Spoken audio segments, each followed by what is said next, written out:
The story starts with reporters talking about some kind of radiation hitting Earth. Meanwhile, a woman is pushing her baby's stroller through a pharmacy. Then she sees a few cops getting out of their car, just casually chatting about poker. The captain spots her leaving, opens the door, and compliments her kid, who's somehow asleep even in that heat. Of course his buddies start clowning him, saying he's hitting on a woman with a kid, and the receptionist jokes that they're in a great mood today. The youngest one says it's because the war is over, even though a lot of civilians and innocent people still died. Outside, it starts raining. One of the cops says it's probably just a quick shower, but when he looks over, he sees his friend complaining he's in pain. Inside, the captain takes a peek outside and sees his two guys fighting in the bushes. The younger one gets annoyed and goes to see what those idiots are doing, but when he opens the door, he's face to face with the same woman from before, totally out of her mind. Before she collapses, he catches her, and she bites him, because of course she does. Seeing that, the captain yanks her off his partner and throws her outside. Then he witnesses the most brutal scene he could imagine. The woman tries to come back for another go at him, but the captain yells for the clerk to shut the metal shutters. And he does, leaving all the zombies outside. The captain turns around and says they're safe for now, but they need a first aid kit. What he doesn't realize is his buddy is about to turn into a zombie and attack him from behind. Since he's got military training, he doesn't go down right away and calls for help from the nerdy receptionist. But the coward just leaves him there to die and hides in a locked room. What he didn't know is his boss was in there too, ready to make sure he doesn't get paid this month. Meanwhile, the captain is this close to getting bitten. That's when he spots an outlet nearby and smashes it into the zombie's face. But the thing breaks and shocks both of them. He takes the chance to kick it away, then grabs a freezer and drops it on top of the brain eater. Finally, the Korean Rambo hits the floor. He apologizes to his buddy and grabs his phone to figure out what's going on. But when he tries to call someone, he realizes there's no signal. Things aren't looking great. He can't call for backup, and he can't go out into the rain right now. The good news is he's in a store, so there are plenty of supplies. But obviously this guy still doesn't get to rest,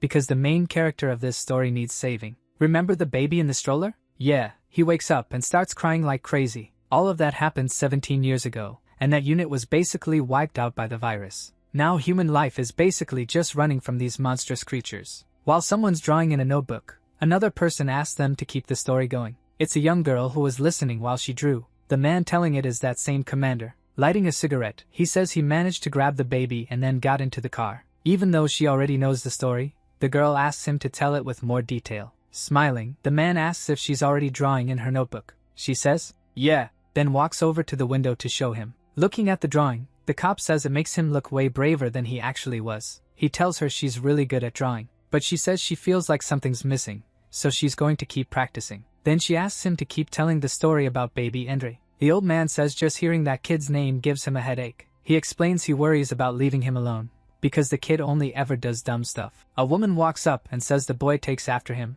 Somewhere else, underground, mutant rats are trying to find humans. There are a bunch of them near the subway tracks. A group of people is hiding, whispering so they don't get caught. One of them says she has camphor balls that give off a really strong smell. Watching closely, they realize the rats are heading the other way. She thanks Endry for managing to lure the creatures away from them. Grinning, the boy says it was super easy. He just left a few pieces of cake. He says they can't let their guard down, because the next step is even more important. Pointing at a sewer pipe, he says the day would only be perfect if they managed to get out of there without a scratch. Next, he asks his friend if he managed to get the snake pea he asked for. The guy hands over 3 bottles and says that's all he could get. Then he pours that liquid onto the tracks. One of the crew asks if they'll really be safe just by pouring that stuff out. The main guy says it'll only buy them a little time, so they need to get moving fast. The group leader says that, as scavengers, risking their lives is just part of the job, so they head into the pipe. Everyone complains about the smell. It's unbearable. So Endry tells them to shut up,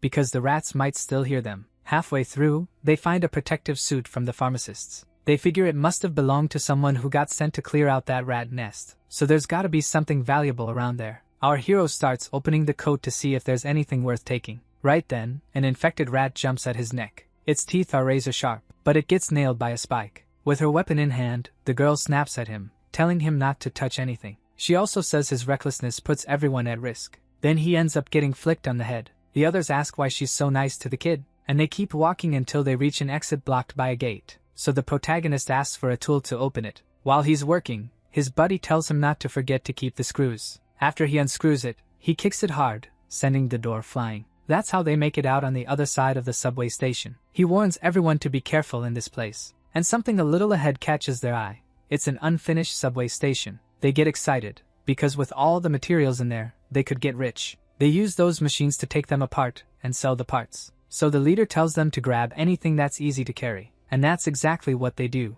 The young woman says Enri will be in charge of removing the gears. From up on one of the walkways, he tells everyone to turn off their flashlights. Looking in a certain direction, he asks his friend Wang to check out what that is. In one part of the underground, there's only an iron grate, and through it, they can see the stars. The protagonist is blown away. He's never seen them before. Even the leader starts crying from how emotional it is. She says she'd even forgotten what the sky looked like. And looking up, the protagonist asks why the dark sky is called night. She looks at him, annoyed, and says he totally killed the moment. But Enri doesn't stop there. He jokes that Wang must be old since she already knows what stars are. So he gets flicked on the head again, and the girl tells him you never tried to guess a lady's age. Then he grabs her arm, and quickly yanks her toward him, because a rat was trying to attack her. Luckily she dodges in time, and the thing hits the ground. That's when they realize a bunch of them have shown up, and in the distance, they can see even more coming. They're shocked at how fast these infected animals found them. Without wasting time, he tells his partner to warn the rest of the group.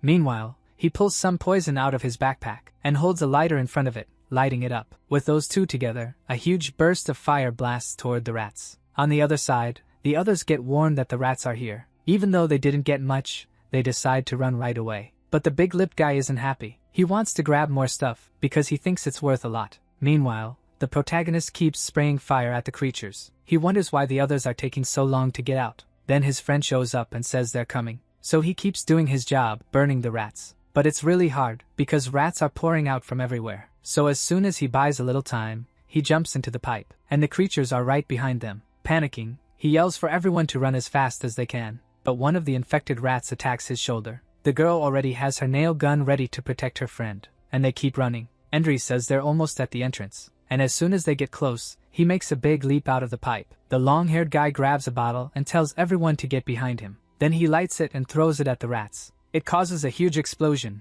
sending the animals flying. He's relieved he spent his money on that bottle of gasoline, but our protagonist says it won't be enough, so they start running again. But halfway there, they realize something. Our hero points out that Jun Chao wasn't there with them. The other two are shocked too, because the whole place where they'd been had caught on fire. Not believing it, Endry asks if this is really happening, and right then, he starts hearing someone's footsteps. Their friend crawls out of a pipe wearing that pharmacist's protective suit, so they realize he's still alive. The long-haired guy says their friend is way too greedy and went back for the suit. Freaked out, the young leader says there wouldn't have been time to save him. But to the protagonist, there was no way he was leaving his friend behind. He tells Wang they need to hurry so they don't waste time. But the long-haired guy is already heading out, not caring at all. So both the girl and the protagonist call out to him. He stops and asks what they want. Endry asks for insecticide since he'd run out, and the guy hands it over. Then he keeps walking toward the exit and says they'll deal with it outside. Our hero tells the girl she should go too, but she won't leave him. So the two of them use their weapons to keep the rats back. While he's throwing fire, he tells his friend to hang in there. Even though his body is covered in rats, the suit is protecting him. And finally Wang manages to grab his hand and help him up. Yelling, he says he got him.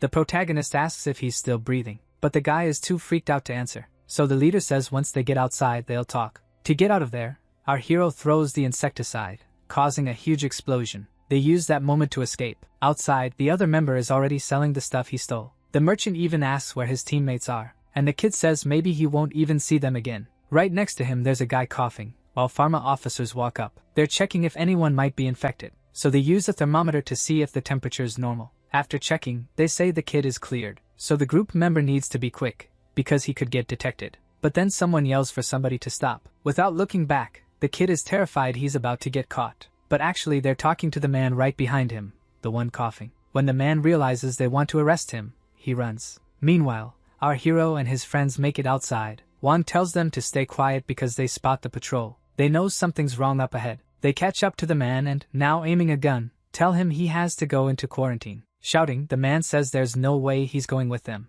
And the patrol guy straight up says he didn't ask for his opinion. Then he orders the others to take him. Watching all of this from hiding, the girl knows it's dangerous to be their enemy. Her teammate even says that because of the worms in their bodies, the device would start beeping. After grabbing the sick people, they announce they're going to evacuate. And still hiding, the big-lipped guy asks the protagonist why his adoptive dad works for those guys. Really pissed, Endry tells him to think before he talks. And to make things worse, something falls and makes a noise. It's one of the items they took from underground. The idiot realizes his backpack is ripped. He starts breaking out in a cold sweat, because they could get caught. And sure enough, the patrol hears the sound, and the group member freezes, not knowing what to do. To save his friends, he steps out of hiding. So Enri and Wang stay hidden while their friend gets chased by the officers. What his friend does makes the protagonist really angry, but Wang tells him to stay quiet. The officers catch up to the kid. Quickly, he grabs the man's arm and throws him forward. He uses him as a hostage, holding something up to his face. He tells the others that if they come any closer, he'll stab his buddy in the eye. What he doesn't expect is that their leader doesn't care at all. He says it wouldn't make any difference if he killed that man. With this nasty smile, he says that in the end, both of them would wind up at the viral control center in body bags. Trying to stop that, the patrol guy fights back, grabbing the kid's hand. He says there's no way a child like him could take his life, and forcing as hard as he can, the protagonist's friend says he doesn't have a choice. But right then, one of the guys kicks him in the face, and then the guy drops to the ground, kicking him over and over. The leader curses the kid out, saying he's already caused a ton of trouble. Once again, with that evil look in his eyes, the man says everything he said was true. So he and his men start fighting. The whole thing just makes our hero even angrier, because they don't care about anyone. And on top of that, they keep beating his friend non-stop. One says there's no way to help, because she knows those guys don't have mercy for anything. But before she can even react, the protagonist takes off running. He's dead set on helping his friend. He comes flying in with a jump and nails one of the guys. Next, he goes after that asshole leader. And that's exactly what happens. He punches him right in the middle of the face. Then he calls to his friend so they can get out of there. He asks if he's okay, and the guy says Endry shouldn't have come to save him. Meanwhile, the patrol guys are furious. So the protagonist grabs a tool and says it's covered in bacteria. Right after that, the officer uses his weapon, which shoots fire, to sterilize it. And he says those kids are so naive. Pointing the gun at them, he asks what part of their bodies he should hit. But our protagonist says that's pathetic, and if he's a real man, he should fight fair, hand to hand. But right then, someone hits him in the neck. He drops to the ground, knocked out. The man says there's no reason to waste time fighting him. Then he orders his men to tie both of them up and take them to the viral control center. Wang, still hiding, watches the whole thing. Back in the study area, the doctor is taking some blood from the young girl Jing. When she's done, she says that was this month's dose and asks if Jing is okay. Even though she looks really weak, Jing says she's fine. But the former commander reassures her, noticing she's stumbling. He helps her over to a stretcher and tells her to rest for a bit. Then he calls the doctor over. He says these transfusions are happening way too often, and he asks why she doesn't send Jing to the research area already. She answers that it's way too dangerous out there, and that this is the safest place for the girl, basically hinting that Jing is really valuable to them. With a pretty threatening look, she says everyone's doing their part. Jing just lies there, not saying anything. But then something outside catches her attention. Those patrol guys are coming in with the people they captured. One of them is our protagonist, who, by the way, is super tense. He's annoyed because the guy in front is moving really slow. That guy looks worse and worse, clearly sick. From upstairs, the girl watches them all walking in, and down below, our protagonist gets confused when he hears someone scream. Looking terrifying, the sick guy starts yelling a name. Turns out he saw the girl up above and thinks she's like a goddess. The protagonist's friend tells him to stay away from that crazy guy, and the girl at the window says it looks like the man is talking to her. When the former commander comes closer, he's shocked by what he sees. Down there, things are getting messy. The officers point their guns at the lunatic. Then they order everyone to shut up while they lock the cell. Our hero, pissed off, says he'll get revenge. He says it's not fair they're stuck in there, because they're not infected. But the patrol leader steps up and says, in the end, nobody gets out of there alive. Since Endry doesn't get it, one of the other guys in the cell explains. He says everyone there gets used as test subjects for the cure research. That's why they don't care whether the people they throw in there are actually sick. Hearing that, the protagonist and his friend are shocked. Meanwhile, that crazy guy sits on the floor, rambling nonsense. With a totally unhinged look, he says the sun is going to rise, and he starts laughing in this creepy way. Everyone else is confused, trying to figure out what he even means. Panicking, the blonde guy begs the guards for help. He presses his face up to the bars and asks them not to let that lunatic in with them. The officers hear yelling from far off and start complaining about the noise, so they walk over and tell them to shut up. One of them even smacks the poor guy in the face with his gun. The guy drops to the floor in pain while the protagonist watches. Flexing his authority, the leader says he'll do the same to the rest if they don't cooperate. Right after that, more captives show up to be put in the same cell. Even hurt, the blonde guy begs them to hold the door before they close it. And totally confused, Endry and his buddy look to the side. The patrol officers think the whole thing is weird too. That crazy guy shoves a finger down his throat, and somehow he manages to cough up a little vial. Nobody understands what the hell that was. But then they realize it's this pale-looking blood, and above his head, the guy gets ready to open it. That's when the officers recognize it. It's rainwater. The poor guys who are in the same cell start freaking out. Endry and his friend know they're in even bigger trouble now. Opening the vial, the lunatic says he's gonna be immortal now, and then he pours the liquid into his eyes. The main character's friend even tries to stop him. He grabs the guy by the collar, but he realizes it's already too late. The vial drops to the floor and shatters into a bunch of pieces, and the guy's eyes start changing. Roots from that virus push out from there, growing more and more. Trying to protect his friend, our hero shoves him back. Those weird roots keep spreading. Right after that, the infected guy lunges at the blonde kid, and he ends up biting the poor guy's neck. Relieved, the big-lipped friend thanks Endry for pulling him away. Looking at one of the officers, our hero says the door is still locked. He yells for them to open it, or they're all gonna get bitten. Right next to him, he watches the guy getting eaten alive. The patrol officers ready their weapons to take the creatures out, and the leader sarcastically apologizes, because he's about to shoot everyone, so other prisoners who aren't even infected get hit too. Our protagonist, furious at what they're doing, barely makes it out. He and his buddy hide behind the wall, but the leader says if they don't die from bullets, it'll be even worse. That just makes the survivors even more terrified. Now the infected creature has finished eating the blonde kid. It lets out a scream, and the other one wakes up already infected too. Panic ramps up, because now they know both of them are coming for them. And that's exactly what happens. Bravely, the big-lipped guy grabs the creature by the arms. He throws a punch right in its face and yells to Endry that this is where they die. But Endry won't give up and tells his friend to hold on a little longer. Fast as hell,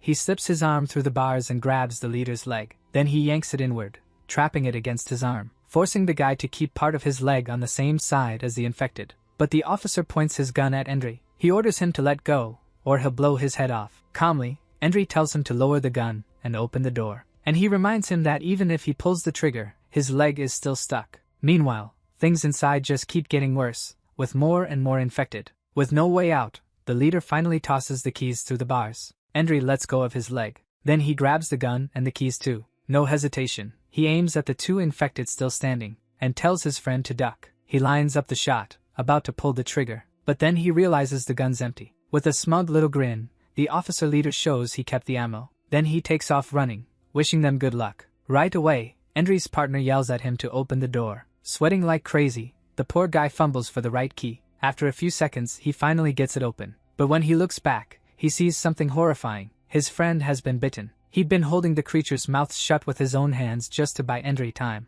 Crying, he tells Endry to go, and that they'll meet again in another life. Then he gets attacked in the neck. Meanwhile, the doctor, the girl, and the ex-commander head down the stairs, arguing about the vaccine. The woman tells the girl to stay safe until they succeed. But the girl feels alone, stuck there without knowing anyone. Her guardian agrees and is about to say what he thinks too. But then the sirens start blaring. That means code red, and the old man says he'll go ahead and check. When he reaches the next section, he runs into the officers. Confused, he asks what happened. One of them tells him to run to another floor immediately. And he's completely stunned when he hears the place has been overrun by infected. The prison cells can't hold them anymore. The protagonist's friend has already turned into a zombie, and now he can even bend the metal bars. Seeing there's no fixing this, Endry hurries and takes off running. He figures there might already be more infected in other areas, and he needs to find his adoptive uncle, Commander High. But right after that, he looks back when he hears the noise. He realizes they've already managed to knock down the cell gate, so all the infected were loose.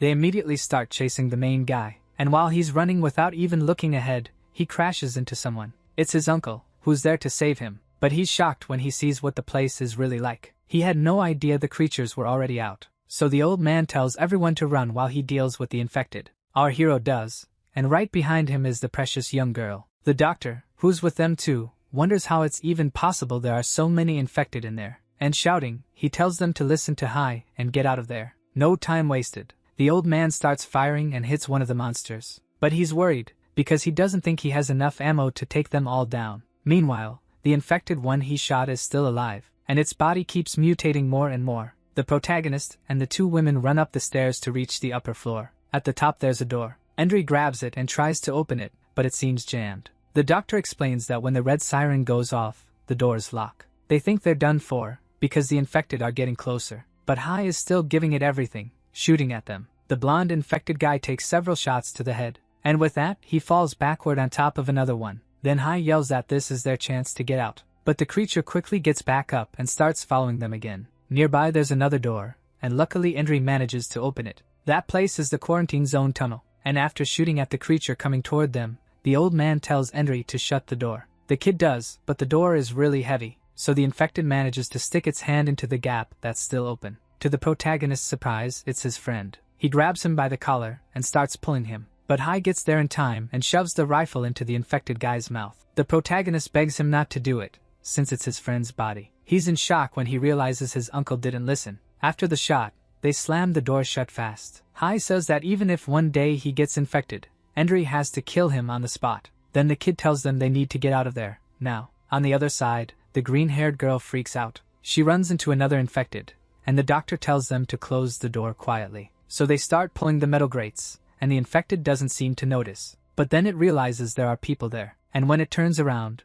it's got a chunk of an arm in its mouth. The girl panics, while the doctor tells them to move, now. The creature gets ready to attack them, and stepping up, our hero moves in front and lands a solid kick on the monster. It goes flying, and right after that, Hai shows up and finishes it with a shot to the head. Looking ahead, they realize there are more areas with infected. The place is already wrecked, and there are a bunch of dead guards. Hai wonders how this could have happened, since everyone there had weapons. Then he points to some graffiti on the wall. The symbol shows whoever did this is from the Burning Star. Already knowing what it means, the doctor says those people are going to want to destroy the whole place. Checking around, they see bullet holes everywhere, and those dead guards were executed, shot up, not bitten. Knowing what that could lead to, the doctor breaks into a cold sweat. Nearby, Endry finds some bottles of insecticide, and at another entrance, he hears some noises. He tells the others something weird is going on. Reading the situation, Hai says the smartest move is to go the other way, because on the other side, there are some guards still trying to survive. Some are getting attacked, so they decide to fall back. Knowing they won't be able to go back inside, the man tells them to head to the upper floor, and he turns around, trying to take out some of the infected that are coming in. But they won't be able to handle it. Too many are showing up. Seeing that, the old man knows that if the disease control center gets destroyed, the whole city will be in danger. With no other option, Endry yells for them to go up to the surface. But the doctor says that's impossible, because in situations like this, the exit seals shut for safety. Still, our hero says he knows another route that's outside the quarantine zone. Out of patience, his uncle tells him to show the way already. So the young guy points and says there's a gate upstairs that should be open. Grabbing the girl by the arm, Endry tells her to hurry up. But the girl's worried about the guards they left behind. Trying to snap her out of it, the doctor tells her to focus on keeping herself safe. So they keep moving through the subway station, but carefully. There are infected down there too. One of them spots them and charges. Endry kicks it away and tells the others to get up the stairs. He also says they should head for the next security gate. But when they reach the top, the girl freezes. There are way more infected up there. The whole floor is packed with those things, and they're left wondering what to do now. Endry yells for them not to just stand there, because the one behind them is already catching up. But the doctor says there's no way they can push through with that many infected. Then, luckily, someone shows up holding a police riot shield. It's Hai, back again to protect them. The infected rush in, snarling like crazy. One clean shot knocks two of them back. Hai keeps firing, nailing another infected right in the head. The former commander shouts for everyone to stay close to him. As they run, they notice more infected coming up from the lower level. Endry tells everyone to keep going and says he'll stay behind to cover them. Nearby, a trapped soldier starts screaming for help. Panicking, he begs them not to leave him, swears he's got a gun and can help the group. His pleading catches the protagonist's attention, but Endry runs over and tells him he can keep the gun. Jing tries to go save him, but our hero stops her. She insists she doesn't want to leave him to die. He yells at her to open her eyes and pay attention. Pointing at the man's leg, he explains the wound can't be cured, and Jing is stunned. The soldier begs not to be abandoned as the monsters close in. As he's attacked, he wonders why nobody saved him. Now infected, the soldier grabs the gun and swears he'll kill all of them. Jing flinches when she hears a gunshot. The doctor gets hit in the shoulder and tells Jing not to be stupid, reminding her they almost died because of her. The infected soldier realizes he missed. Using insecticide, Endry blasts fire at the infected. The man gets covered in flames too. Seeing the guy's gun, Endry says it's a good thing he fired, because now Endry knows the gun still had ammo. Furious, he tells the soldier the problem is he wasted the bullet Endry could have used. The soldier screams in pain as the infected tear into him. The doctor warns Jing that if she doesn't move fast, she'll be the only one left behind. Hai holds the line, says he already cleared the route to the gate, and yells for them to hurry before they get caught. The commander asks Endry if he's sure this is the right way. Endry shouts for his uncle to watch out for the monster behind him. A shot blows the monster's head apart. Our hero tells them to stay calm, he knows the way. Meanwhile, more and more infected show up, and they start crawling under the gate.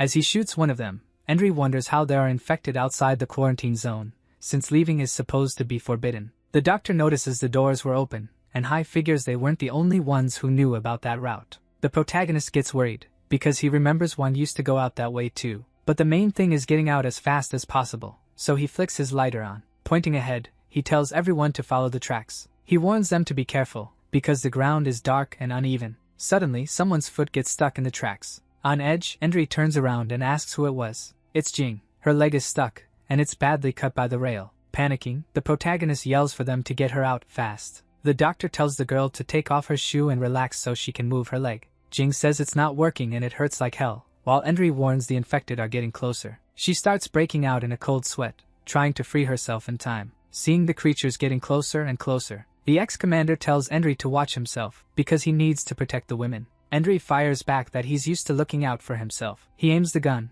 getting ready to shoot. One shot, and a monster's head explodes. He complains he can barely handle the gun's kick and wonders how his uncle manages. Hai tells him to hold steady, and says he should be rushing the girls instead of talking to him. The doctor says she can't get the girl's leg loose. The steel is too hard. Jing cries, begging the doctor to leave her there so they don't die because of her. The doctor tells her to stop talking nonsense and just push through the pain, because getting caught by the infected would be way worse. With all her strength, the doctor yanks Jing's leg. The girl's foot comes free, but it leaves a cut. Right after that, the doctor grabs her by the arm and rushes her along. Enri yells for them to go on ahead while he holds the monster's back. He gets ready to shoot again, using his lighter too. But then he realizes he's out of ammo. He tells Jing to get up, because one of the infected managed to get through. The creature leans in to bite Jing, and she's totally defenseless. Seeing that, Enri and his uncle completely panic. At the very last second, the doctor's hand shoots in front of the monster's mouth. She shoves the infected back and ends up getting her hand bitten.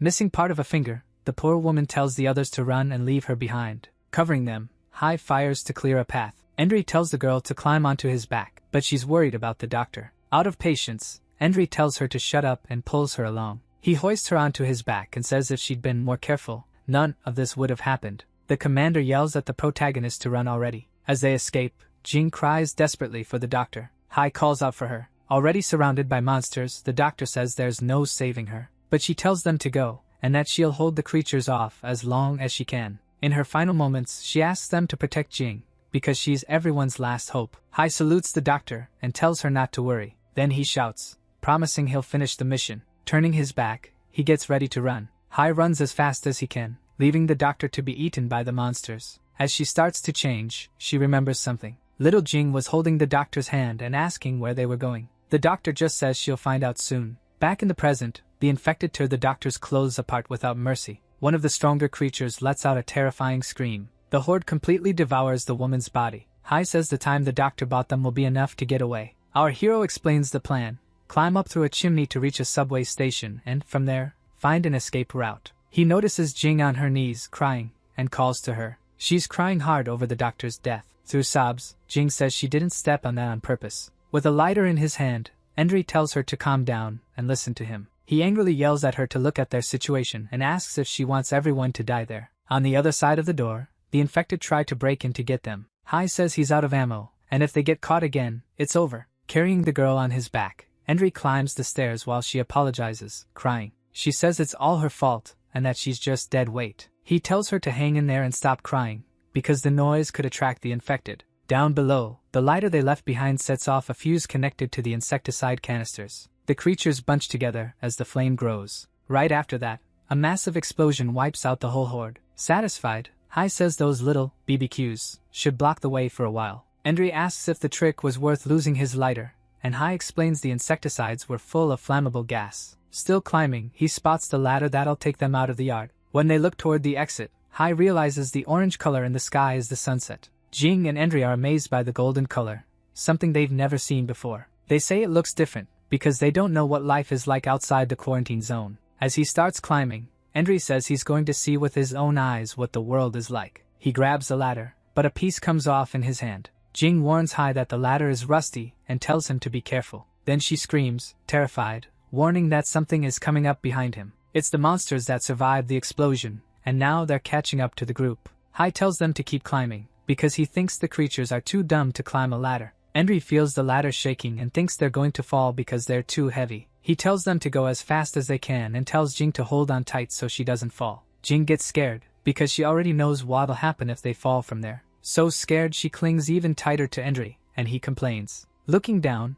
he freaks out when he sees the monsters are already right there. Hai yells that half of them have already burned, but there are still a few left. Halfway up, one of the monsters manages to grab the commander's boot. Annoyed, the old man tells the thing to let go of his foot, and he kicks the bastard right in the face. But right after that, another one grabs on again. Hai shouts not to worry, saying he's got it. Enri says he's more worried about the ladder, because it's already making those about to snap noises. One of the screws comes loose, and the guy warns that if this keeps up, the ladder's going to fall. Down below, the monsters pile up, trying to reach them. The commander realizes the ladder won't hold and yells for them to get out of there before it breaks completely. And it doesn't take long for the ladder to snap right where it was rusted. Jing and our hero freeze when they see the whole thing splitting apart. The protagonist steps on another weak rung. With the swaying, Enri yells at the girl to stop moving. Jing grips the guy's neck tight so she won't fall. Our hero complains she's going to snap his neck. With only a little left to reach the top, he tells her to climb onto his shoulders so she can get out. Terrified, Jing looks down and realizes her Uncle Hai isn't there anymore. The ladder breaks in half, and the ex-commander ends up on top of the infected. The creatures look up, ready to tear him apart. Facing that, Hai thinks he never imagined his life would end like this. Our hero tells Jing to get off his back and look for something to help save Uncle Hai, but she doesn't even know what to look for. Pissed at the question, Enri yells at her to just go. Hanging from the broken ladder, Hai says it's too late, and asks the kid to listen to what he has to say. He tells the boy to meet him in 3 days at the tallest building, and if he doesn't show up, they should head to the Biology Institute so they'll be safe. The protagonist yells that in 3 days he'll save himself, and tells his uncle to wait for him. The ex-commander reminds him how important it is to take care of Jing, because without her, the Institute people wouldn't let him in. Hai throws something up and tells the boy to catch it, reminding him of what he'd already taught him. Then the ladder he's holding onto starts to crumble, and as it breaks apart, he says this might finally come in handy. Seeing what's about to happen, Enri and Jing scream in panic. The last screw pops out, and Hai drops along with the rest of the ladder. He disappears into the darkness, drowned out by the monster's screams. Meanwhile, they're left there on the ladder. Our hero mourns that Hai didn't even get to finish his sentence. He thinks all of Hai's annoying lessons now felt like a shadow fading away. Still in total shock, he wonders how that could have happened. All he can see is the broken ladder, and all he can hear are the horror sounds coming from that endless hell down below. Jing finally reaches the top and cheers that they made it out. As he climbs out, Enri says they'll be safe for now, but the girl is in tears. Angry, he tells her to shut up. In his head, the protagonist is sure his uncle would find another way. The scene shifts to the past, with Hai telling young Enri to pay close attention. The ex-commander teaches him how to make a fire by rubbing sticks together, and says it's pretty easy. Then he hands the kid a tool, saying that with that, he'd never have to worry about starting a fire. Young Enri lights a lighter, and says that's way more convenient. Hai explains that one day the lighter would run out of gas, and that this old thing could save his life. The kid gets the point and takes the tool his uncle offered. Enri asks his uncle to teach him useful stuff so he can protect them in the future. With a caring gesture, the old man says it'd be good for the boy to know how to take care of himself. Young Enri says he'd never be alone, because he and his uncle were the strongest of all. And with the fire lit, Hai jokes with the kid, saying then he'd be the one being protected by the little guy. And now, staring at the stiletto his uncle threw him, Enri thinks that in the end, he was always the one being protected. Jing keeps crying hard too. Then she calls out to Enri. Trying to play it off, he says the sunlight is really strong. Standing up, he tells her to stop crying. Our hero says they need to get out of there, and reach the TV tower in 3 days to meet Uncle Hai. With tears in her eyes, Jing asks how that's even possible, and the protagonist cuts her off, grabbing her. Carrying the girl, he says they need to find somewhere safe so he can take care of her injured ankle. As they go up the stairs, Jing looks around and asks where they are. Enri thinks that even though they escaped death, the place they ended up in was basically a real-life version of hell. The girl realizes this is the place people were so desperate to return to. In front of them was a world in ruins, a city destroyed even before the war had ended. The ruined city was completely silent, which made everything even creepier. Jing says the place is huge, but it feels totally empty. Still carrying her, the protagonist says he thought the surface world would be packed with infected, like the tunnel they came from. He explains the monsters don't like light, so they hide during the day, but at night, everything changes. Jing apologizes for her injury, saying she's slowing them down. Enri scolds her, and says he'll find a safe place to set her down soon, even if he hates how things are right now. Suddenly, a loud sound grabs his attention. He He asks if she's hungry, but she says no. The girl realizes the noise is coming from the sky, dark clouds rolling in. The two of them watch, scared, as the clouds move toward them. The protagonist yells that if they don't hide from the rain that's coming, they're completely screwed. While they run, the girl asks if it can rain while the sun's still out, and Endry says yeah. And soon the drops start coming down harder, but Jing reminds him the infection only happens if the rainwater touches your eyes. She says they should hide anywhere, but Endry wants to find the safest spot possible. The girl realizes that with rain like this,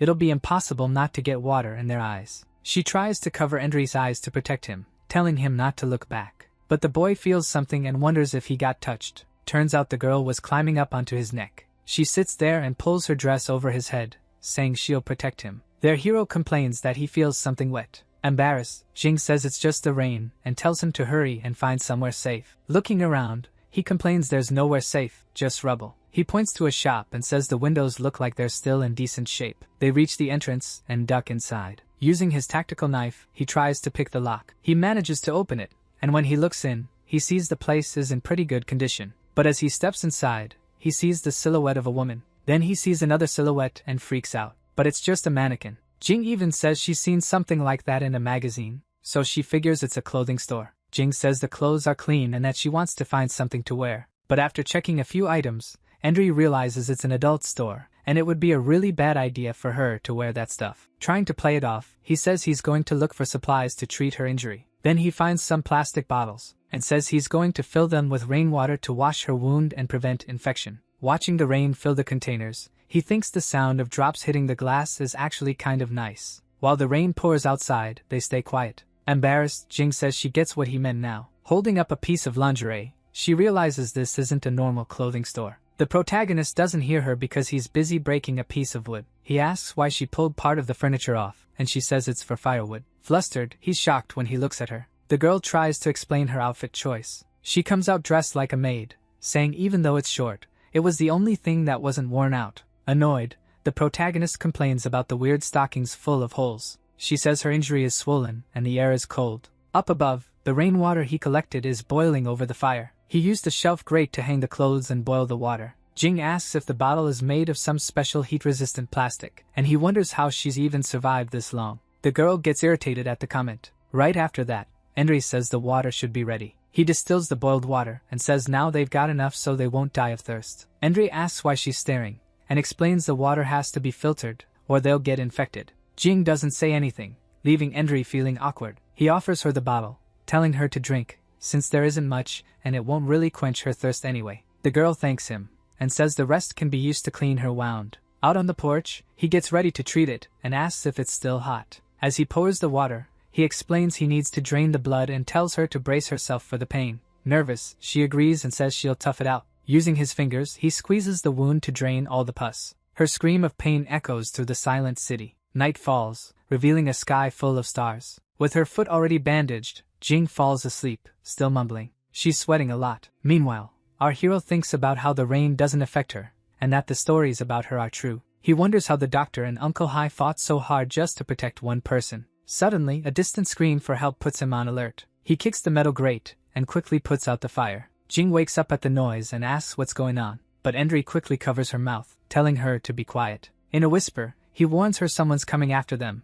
Downstairs, someone was bleeding. The man is being carried by his friend, and he says he can't walk anymore. His leg has been pierced by an arrow, straight through. Meanwhile, someone is watching them through night vision. Out of nowhere, another arrow is fired. This time, the girl gets hit. Spitting up blood, she looks at the wound in her chest while the man screams her name. Jing realizes someone is shooting arrows at them and says they need to go help, but Endry stops her. He says she can't go down there, she can barely stand, and asks if she wants to get hit too. The man panics when he sees another arrow stuck in the girl's back. Bleeding, she begs for help. He freaks out when he realizes he can't stop the bleeding. Terrified of dying, he apologizes to her and decides to run to save himself. He gets up and leaves, while she stays on the ground, still begging for help. As he runs, an arrow hits the man in the leg. He screams in pain and collapses. Crying, he begs the shooter to stop. Jing pulls away from Endry and says if he won't help, then she will. She says she can't just stand there and watch someone die. Annoyed, Endry scolds her and says she needs to learn not to bring trouble onto other people. He explains it's already dark,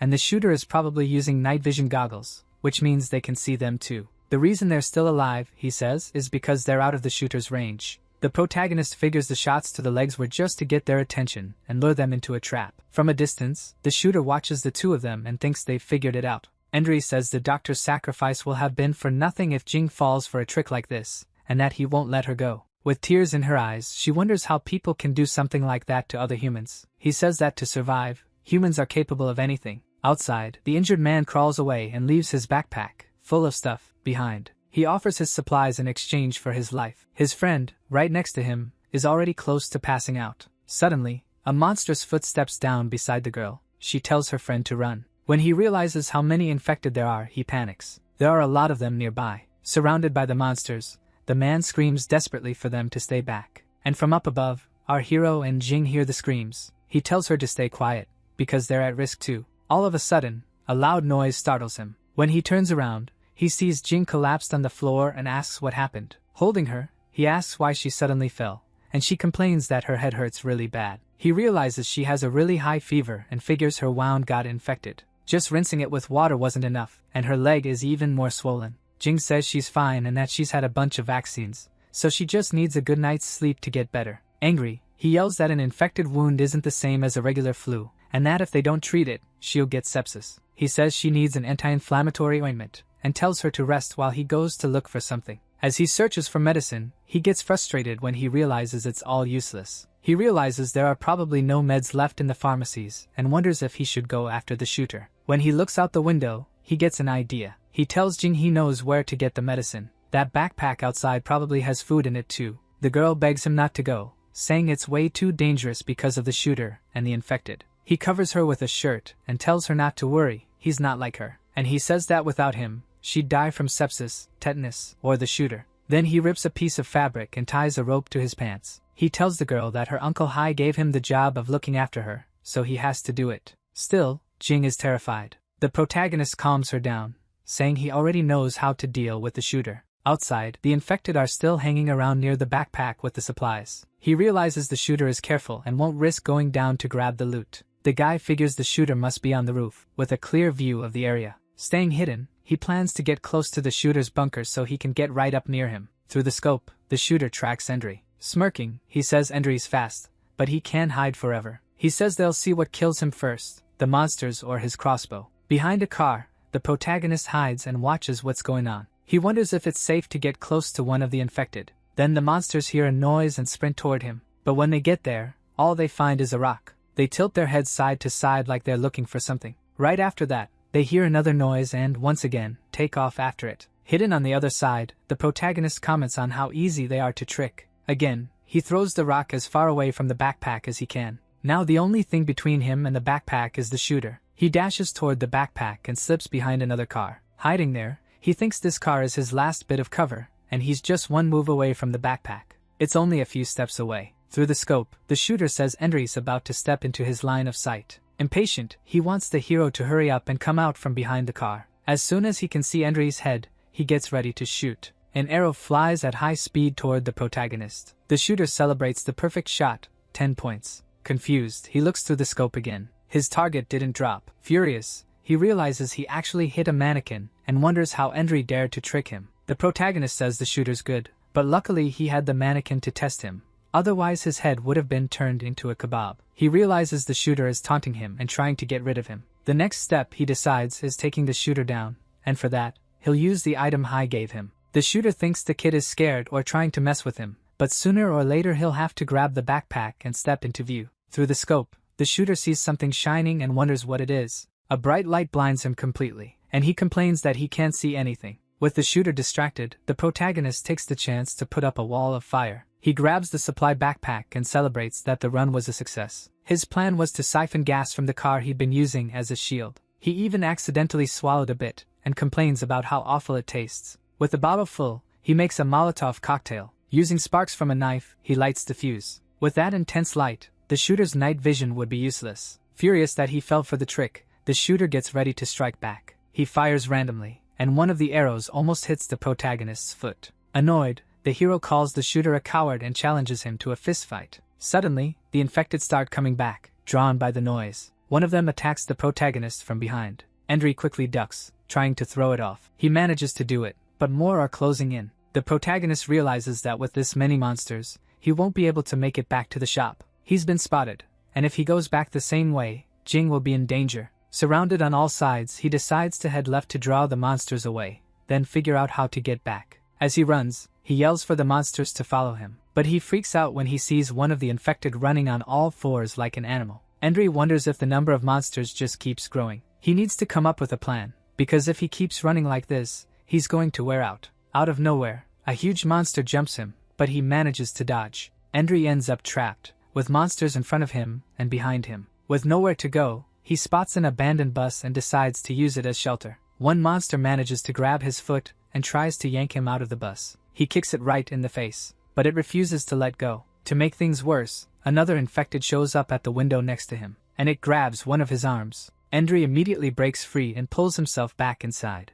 and he manages to get in and wait for things to calm down. But he's terrified of getting dragged out again. Annoyed when he sees the steering wheel is broken, he says he knew this was gonna happen. Then, out of nowhere, a weird-looking monster appears right in front of him. Using the broken steering wheel, he smashes the creature in the head with all his strength. From the impact, the monster's head bursts into a bunch of pieces. More infected try to get into the bus from the back. Two huge creatures grab him by the shoulders, trying to bite him. Luckily, he manages to slip his jacket off in time, leaving it in their hands. His situation was seriously bad, but he says at least he still has his backpack. Except the infected are already starting to get in. Realizing the monsters are going to follow him into the bus, he decides his only option is to jump. When he looks out the window, he panics. The bus is completely surrounded by monsters. Outside the bus, an infected tries to climb up. More monsters close in, trying to get into the vehicle any way they can. Up on the roof, the protagonist lets out a relieved sigh and says that was way too close. He notices the monsters' coordination is awful, which means they won't be able to reach the roof. Relieved, he figures he's safe for now.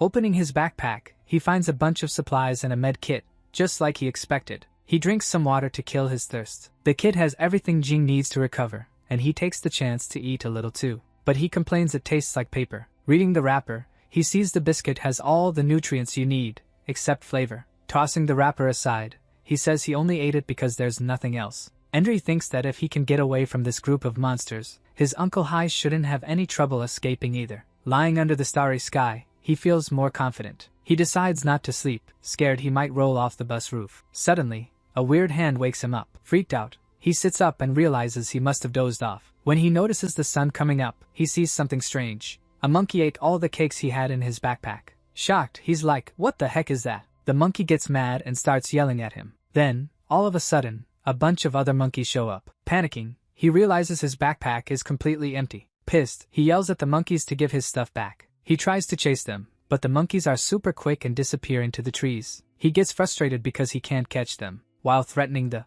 little monsters, he notices one of them stayed behind. It was the smallest one, the only one that didn't get away in time, and it's holding the med kit. Enro pulls out his utility knife, determined not to let the little monkey escape up a tree. With a threatening look, he tells the monkey to hand over the med kit, or he's gonna have to get mean. He flicks the blade out, and the other monkeys start screaming like an alarm. Then he runs straight at the little monkey. He tries to grab it, but it jumps first. After that, the little guy ends up slipping off the top of the bus. Annoyed, Enro realizes the monkey ran down below, right where the infected are. Looking around, he sees there aren't any monsters nearby and the bus is empty and safe. From up there, he can tell the monkey was still running. It had gone inside the bus. Just when Enro thinks he's about to catch it, the thing jumps again. He realizes the animal is way faster than he thought. The little monkey starts making faces and sticking its tongue out at him. Annoyed, he wonders if the monkey is straight up messing with him. And just when he thinks it can't get worse, the monkey hops out of the bus. Enro runs after it, trying to grab it. His hand is already really close to one of the animal's legs.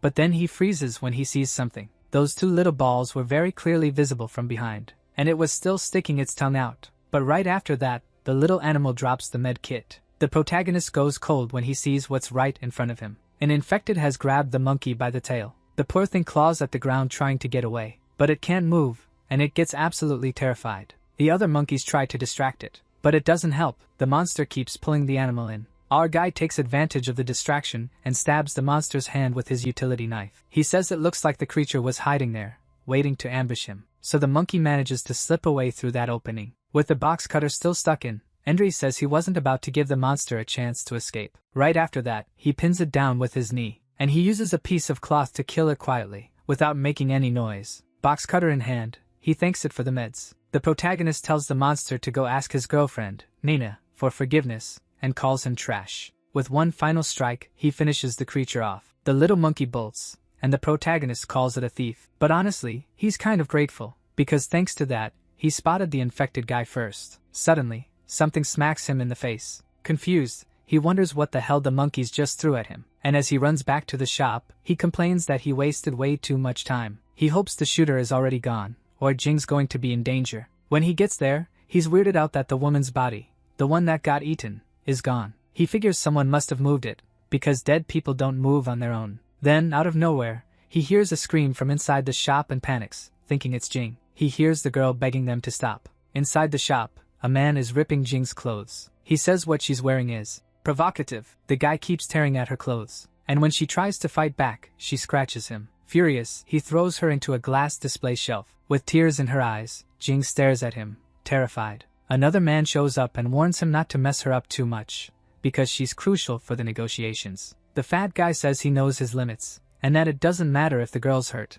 as long as she's alive. Jing screams, begging them not to do this. She tries to reason with them, saying she gets that they're scared they won't survive, but they don't have to team up with horrible people. She says it was people like that who destroyed the underground city. The fat guy starts laughing nonstop. He mocks her, saying she doesn't know anything. Then he admits they're spies. Jing asks why they did it, why they killed so many innocent people in the quarantine zone. He explains the plan was just to cause chaos to pull her out of the disease control center, but something went wrong. Meanwhile, the protagonist stays hidden, waiting for the right moment. The man tries to grab her again, saying he watched her grow up. Jing gets forced down to the floor. That's when the protagonist comes up behind him, threatening him with the box cutter. At the same time, he tells Jing to get behind him. She's relieved to see him there. The other men in the group show up and ask who's there. Enro threatens them, saying there's infected blood on the blade. But one of the men points a gun at him and asks if Enro's already tried that same trick before. He says he underestimated the kid, and that he didn't die on the day everything went to hell. Our hero recognizes him as the patrol guy who left him in the cell. The other guy just stands there, listening, not understanding any of it. Then the ex-patrol guy says that in the end, Enro's going to die by his hands. Panicking, the fat guy begs him not to shoot. The others freak out too. Enro yells for Jing to duck. With a clean shot, the head of the man who was holding her explodes. The shooter complains that he hit his own partner. Our hero takes the chance to grab Jing and throw himself down the stairs. Pissed that he lost his target, the deserter says he's not letting him get away again. He says the girl was the important one, so they could just get rid of Enro. Using the chaos, Enro grabs Jing and runs, but he complains his waist hurts. The shooter starts firing everywhere. By a hair, our hero manages to escape. The big guy tells his friend to stop shooting, because there's nowhere for them to run anyway. In Enro's arms, Jing warns him they're getting close. Right then, another shot goes off. The protagonist dodges, and it hits the door instead. Now outside, someone comes closer. Enro notices someone watching him, and he puts a finger up, signaling for them to stay quiet. Inside, holding the gun, the big guy says he can see the protagonist. While he's still talking, the mysterious man comes up behind him, and before he even realizes it, the bearded guy gets stabbed with a knife. Enro and Jing are outside, watching it happen. Holding the big guy's gun, the masked man says he's taking it for himself. Inside, the others realize there's someone else there, so they start shooting at him. From the gunfire, the enemy realizes the masked guy is using his friend's weapon, and curious, he asks who that man is. From outside, the guy answers that they don't need to know who he is, and that he just wanted to make it clear he's got a gun in his hands. He makes it clear he doesn't want any trouble, but he's not gonna let anyone hurt two kids. From inside, the men answer that they're not going to hurt the girl, and without realizing it, a shot goes through the gate and hits one of them in the hand. Once again, the masked guy says he warned them not to attack. With a defiant look, the enemy says the man's gonna regret it if he gets caught. His buddy takes it as a challenge and pulls this creepy face. One of them asks if it's really worth risking everything to save two kids. But the deserter seems set on it, and tells his friend to stop yelling,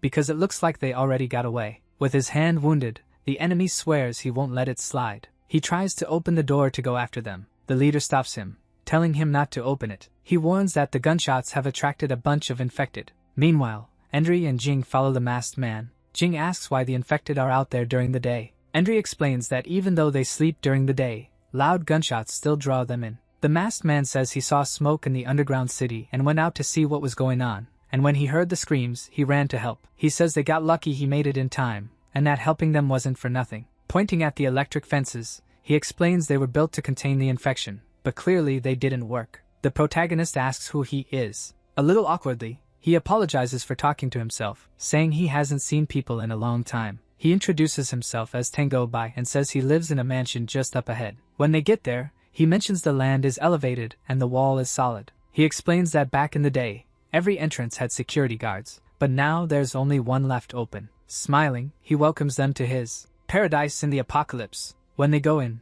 they find a place full of flowers. He explains that since there's nobody else around anymore, everything there is his. He says that after the war, all the survivors moved to the underground city, and he was the only one who stayed behind. Jing asks if that's him in the photos on the wall. She looks at a bunch of pictures with celebrities and some trophies from film festivals. He says he can't stand looking at the past. The girl says she didn't think she'd run into a big star. The protagonist wonders what a movie and a star even are, totally confused. Endri is impressed by how huge the house is. The owner tells him to put Jing on the couch, but Endri wants to take care of her wound first. After cleaning it, he hands over some pills and tells her to take them. Jing refuses to take that many meds. Endri scolds her and says she needs all of it so she doesn't get worse. He makes her take the pills, and she swallows them, annoyed. The protagonist says the antibiotic Tango Bai gave her is weird. He notices the production date is from 2 years ago, and wonders how Tang got something from the disease control center. Jing calls him out for doubting the guy, saying if it weren't for him, they'd be dead. She tells him to chill and stop worrying, calling him a pain. Annoyed, he asks why she's looking at him like that and if the fever messed with her brain. The scene cuts to a bloody place. Tang is there, calling out to someone, saying it's his love. On the floor, there's a pair of scissors covered in blood. In the flashback, a young woman had hurt herself with the scissors and complains that her eyes are burning. As she rides, the man tells her to rest and that he'll heat up water to clean her eyes. But flowers start sprouting from her eyes. She grows fast, becoming huge. The scene returns to the present, with Jing asleep on the couch. Endri asks Tang why he looked so shocked when he saw Jing. He apologizes and says he was just thinking how uncomfortable it must be to sleep like that. The protagonist asks where he's going with the suitcase. He explains it's full of freshly picked vegetables from his greenhouse. He says he sells some of the vegetables on the underground city's black market. That's how he got the medicine for Jing. Feeling embarrassed, the hero realizes he suspected him for no reason and asks how he can repay him. Tang says he doesn't need anything in return, but if he really wants to help, he could do him a favor. He asks Endri to grab some vegetables from the greenhouse for dinner while he heads out, and the protagonist agrees. In the greenhouse, Endri gets thoughtful while looking at the plants. He realizes he has no clue how to tell if the vegetables are ready to pick, since they all look green. So he decides to go for the one that looks the biggest. When you spot a plant you recognize, you can already guess what it is. The scene cuts to a flashback. A guy uses a device to measure pollution in potatoes, warning them not to mix them with water. That's Wang Shu, and she says she wants to take the whole basket of potatoes. But the seller says that with the bullets she has, he'd only sell her half the basket. Annoyed, Endri butts in and says the ammo she has is enough to buy 2 barrels of gasoline. The seller explains that vegetables are expensive because they're hard to get, unlike gasoline, so Wang Shu says she'll just forget it. And, nervous, our hero tells her they'll come back another day. Wang Shu tells them to stop talking nonsense, and says she'll let them try something different. The seller agrees to sell half the basket of potatoes. Back at home, Wang Shu announces her secret mashed potatoes are ready. Everyone tries it. Then they're blown away, saying it's so good they could remember it for 10 years. She walks up to Endri and asks if he liked it. Back in the present, he thinks that only he and Wang Shu knew the tunnel connected to the surface, and he decides he'll look for her after he finds his uncle. Distracted, he ends up yanking the potato plant out, roots and all. Remembering what Wang Shu said, he decides to take one potato and bury the rest so new ones can grow. As he digs a hole, he gets ready to put the potato in the ground. Suddenly, he feels something weird in the soil. He wonders what it is, maybe fertilizer. When he picks it up, he realizes it's a human finger. The scene cuts somewhere else, where the man tells someone to eat slowly. He'd brought a dead body there. An infected creature was devouring it. He tells the monster he had more food, but he got infected and the supplies are gone. But he's already found a replacement, and that the little boy has a nice firm body and is easy to chew. He offers the little boy to the creature, saying it'll be right up its alley. He says Jing can stay alive to help him around the house.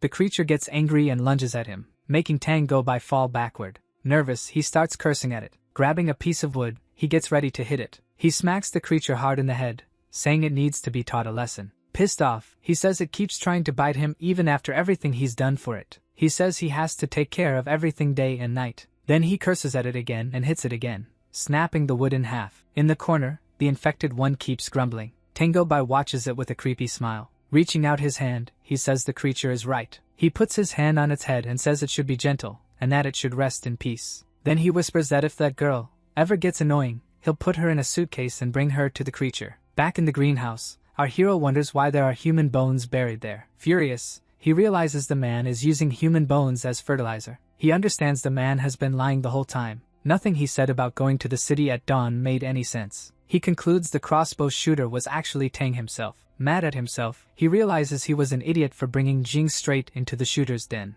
Suddenly, Enri feels his legs go weak and he collapses to the floor. He realizes it was the water he drank, and that the weird taste was something the man put in it. Angry, he blames himself for getting tricked, and for letting Jing talk him into not being suspicious. His head starts pounding and he feels like he's about to pass out. He fights to stay awake. Pressing an acupuncture point, he tries to keep his breathing going so he won't fall asleep. He heads down the stairs, determined not to let his bones end up as fertilizer. The masked man comes back to the house. With a smile, he says it's time for the next act. He opens the door and calls out to them, saying he's back so they can have lunch together. He realizes they're not there, and wonders if they didn't eat anything. He opens the bedroom door and says they must be starving. Suddenly, he hears a noise. He realizes it's coming from the kitchen, and that the meds are kicking in. As he goes down, he hears the sound of someone vomiting and asks if the protagonist is okay. He asks if that sound is vomiting, and explains he put a sleeping pill in the drink to help them rest. He says it's not good for the body to keep throwing up like that. Smiling, he says the boy must be overthinking things. He opens the door and offers to explain if there are any questions. In the kitchen, the main guy is holding a pot in his hands. The second Tang gets close. Enri makes his move, and right then, the man realizes he's about to get burned. Pissed off, the protagonist throws the pot of boiling water in his face, telling him to keep up the act. The man screams in pain, yelling that it's hot. He tries to wipe it off, but his skin is already badly burned. The protagonist shoves him into another room and locks him in. From inside, the guy curses our hero out and complains about the pain. He wonders how Enri was still awake, and how he figured out the hot water. Furious, he says he wanted to be nice and kill him in his sleep, but that he's just trash who doesn't know how to appreciate his performance. Then he notices the door doesn't even have a key, but he still can't open it, because outside Enri jammed it with a chair. Totally worked up, he says he'll get our hero when he gets out. He swears he'll make him suffer and kill him slowly. Going down the stairs, the protagonist forces himself to stay awake. He runs to wake Jing, who's still asleep. When she won't wake up, he throws her over his shoulder. Then he hears a noise and looks over. The man starts hacking at the door with a knife. Laughing, he says there's nowhere to run,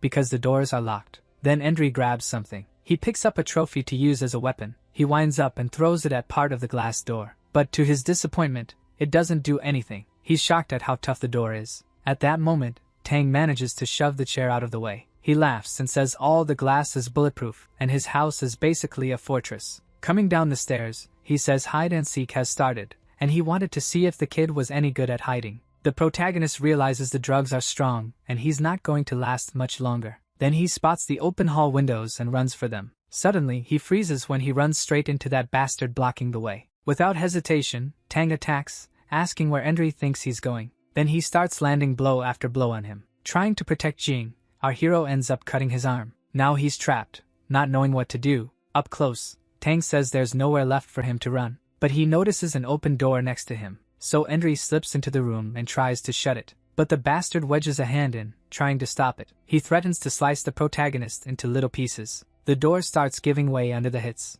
and then Tang shoves hard, knocking Enri and Jing down. Unfortunately, our hero falls toward the stairs and tumbles all the way down. At the top, with Jing, Tang cackles at the whole thing. The man turns on the light in the creepy place. The protagonist wakes up, not understanding where he is. He freaks out when he sees a bunch of backpacks and suitcases hanging on the wall. Tango Bai walks up and asks what he thinks of his loot. He grabs him by the hair and yanks him up. He says anything people leave behind ends up in his collection. Then he drags him out of the room. Jing is sprawled on the floor, watching everything in fear. Meanwhile, Tang keeps dragging Enri outside. The girl cries quietly, unable to do anything. Outside, the man dumps the protagonist into a shopping cart. He comments that he needs to pick up some supplies. Jing hides behind a bush, wondering where he's taking Enri. Limping, she decides to follow them, even though her injury still hurts. With a trophy in her hand, Jing gets ready to attack the guy from behind, waiting for a chance to save the protagonist. Meanwhile, Tango Bai heads toward an area full of roots. Jing follows quietly, trying not to be seen. Suddenly he turns his head, and she ducks, scared she's been spotted. Looking at Henry, he says the kid is drooling a lot with the sun hitting his face. He says he's going to take care of a few things and then come back to play with him. Relieved, Jing realizes that was way too close. Then she suddenly hears a scream. The man goes down the stairs and into a basement. He complains about the traps on the fence and how ignorant idiots ruined his moment. And while he messes with something down there, he swears he'll get revenge. Still hiding, Jing panics when she realizes there's an infected person asleep on the floor. Outside, the mansion looks calm, but you can hear screams. The siren at the gate starts blaring. The deserter patrolman's partner asks for help getting the trap off. The man replies that he warned him to be careful. He says he doesn't think he can help him. Annoyed, he says the guy screamed so loud that whoever set the trap must have heard it, and that if they stay there, they're screwed. Tang runs toward the noise. Hiding, he realizes the sound came from that spot. He finds the body of the man who fell into the trap and calls him an idiot. He figures the guy lost a ton of blood and died because he wasn't watching where he stepped. He assumes the guy tried to take a shortcut and ended up paying for it. Smiling, he says the harvest was good and that the man showed up at the perfect time. Suddenly, he gets attacked and panics. The guy who pretended to be dead grabs his foot. That's when the bastard realizes he walked right into a trap. Meanwhile, outside, the deserter gets ready and fires. It's a direct hit, sending Tang flying. The other guy is even impressed by how good the shot was. Right after that, the deserter heads to the gate and thinks about going into the mansion. There's probably useful stuff inside. So his partner warns him to watch out for the spikes on the fence. But the shooter gets confused when he looks at Tang. He realizes Tang's body didn't spill a single drop of blood. Then, out of nowhere, a crossbow shows up. Tango Bai is still alive. Turns out he's wearing a vest. And then all hell breaks loose, shots flying everywhere. The deserter ducks fast to avoid getting hit. With a hand on his chest, Tang says he took a few precautions. Still, he complains the impact was brutal. Standing up, the ex-patrol guy says it's too late to regret messing with the wrong person. He wants them to hand over Jing, but the long-haired guy says there are more traps in his house. Hearing that the house is his,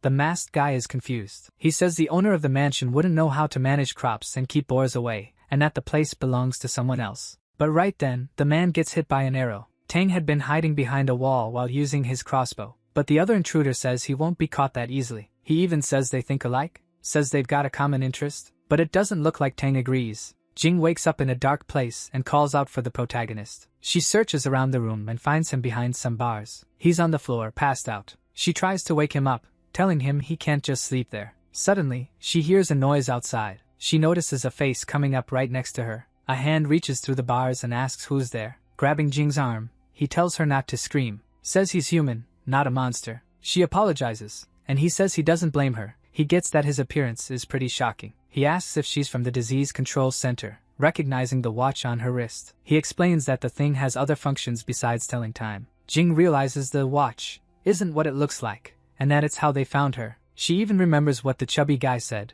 that he'd find her anywhere. And the old man keeps explaining that he knows because he used to pull them off dead bodies. With that, Jing realizes he was from the underground and asks why he's there, locked up. He says it's for the same reason as the protagonist. Tang was behind everything. He says he worked for the pharma company in the underground city, but he found out some secrets. So he bribed the black market to help him escape so he wouldn't get taken out. He was supposed to meet a man named Tang, who would give him shelter and food. He says sometimes Tang would come back with blood on his shoes, claiming it was from infected people trying to jump the wall. But because of how the wall was built, he knew there was no way the monsters could climb it. So to figure out why Tang was lying, he started quietly watching him. In the end, he caught Tang cooking in the kitchen while he was asleep, and wanting to mess with him for fun, he snuck up silently. He slaps him and yells that he caught him red-handed, asks what delicious food Tang's been making in secret. But then he breaks out in a cold sweat when he actually sees it. In the pan, there are 2 big chunks of meat. The old man says what was frying there was a steak he hadn't seen in years. He explains to Jing that in the world now,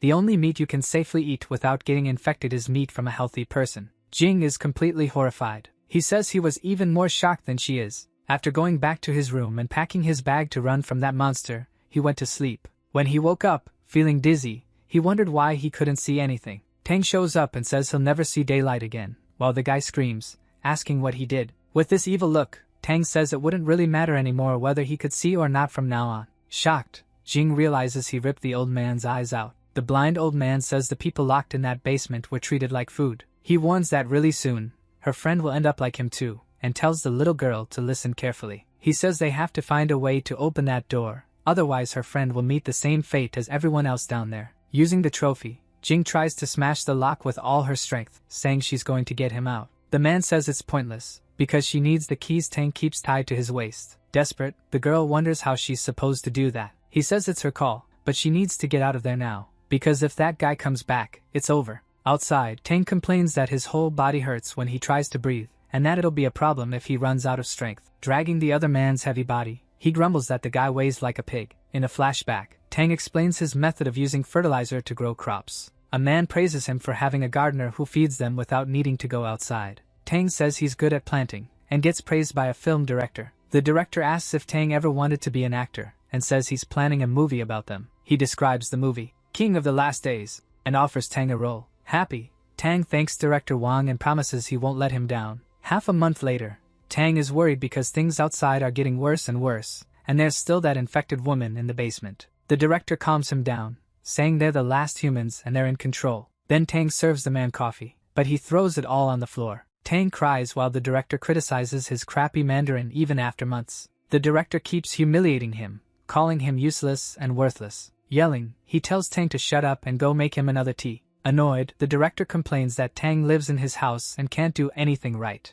The scene cuts to him whipping the infected woman in the basement. Fascinated, he notices flowers really are growing out of her wound. The director thanks Tang with a smile while swinging the whip. Tang suddenly steps in, asking the director to stop hitting her. He says Miss Nana has already lost a lot of blood and won't survive it. Furious, the director tells him to get lost, threatening to beat both of them. To the director's surprise, Tang refuses to leave. Tang snaps, saying he's not going to keep being treated like a slave. The director yells that he owns the house and kicks him out on the spot. Tang forcefully grabs the director's hand, and the director is shocked by how bold he's being. As the director screams in pain, Tang says there's no point keeping something around if it's a problem. With a dark look, he thinks about making the man disappear, freaking him out. From upstairs, you can hear screaming. When Tang comes out, someone else asks if something happened. To cover it up, he says the director needed help downstairs. Panicking, the man says he warned them they couldn't bring Nina back. With a nasty look, Tang apologizes and starts choking him. He says he's made up his mind,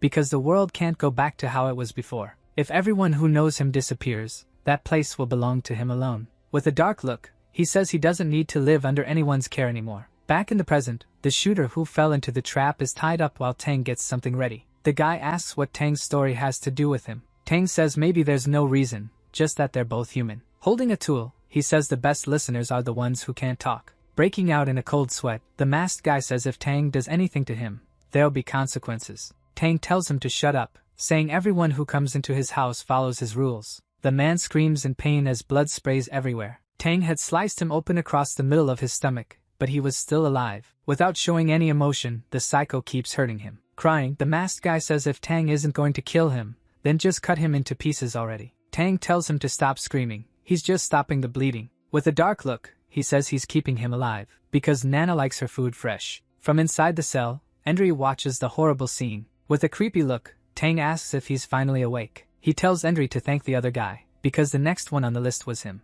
Right after that, the psycho starts coughing. When he looks at his hand, he realizes it's smeared with blood. The main guy taunts him, daring him to open the door so he can rip his arm off. Tang says soon he won't even have the strength to lift his head, he'll be so hungry. He suggests Endry talk to the old man to find out what it's like to have a limb removed. While Tang laughs like a maniac, the protagonist just gets angrier. After that, Tang heads back to the mansion's main room. He finds Jing still asleep on the couch, and realizes the sleeping pill dose was strong. Suddenly, Tang feels a sharp pain in his chest, doubles over, and starts writhing. Staring at the sleeping girl, he wonders what's so special about her that people are hunting her this hard. He blames her for what's happening to him, and says she'll have to make it up to him later. In the cell, our hero tries to force the bars, pissed because he doesn't have his tools. The blind old man tells him not to waste his energy. There's no way to open it with brute force. He says their only hope is the protagonist's friend managing to get the prison key. Our hero says he hates to say it, but, from the looks of it,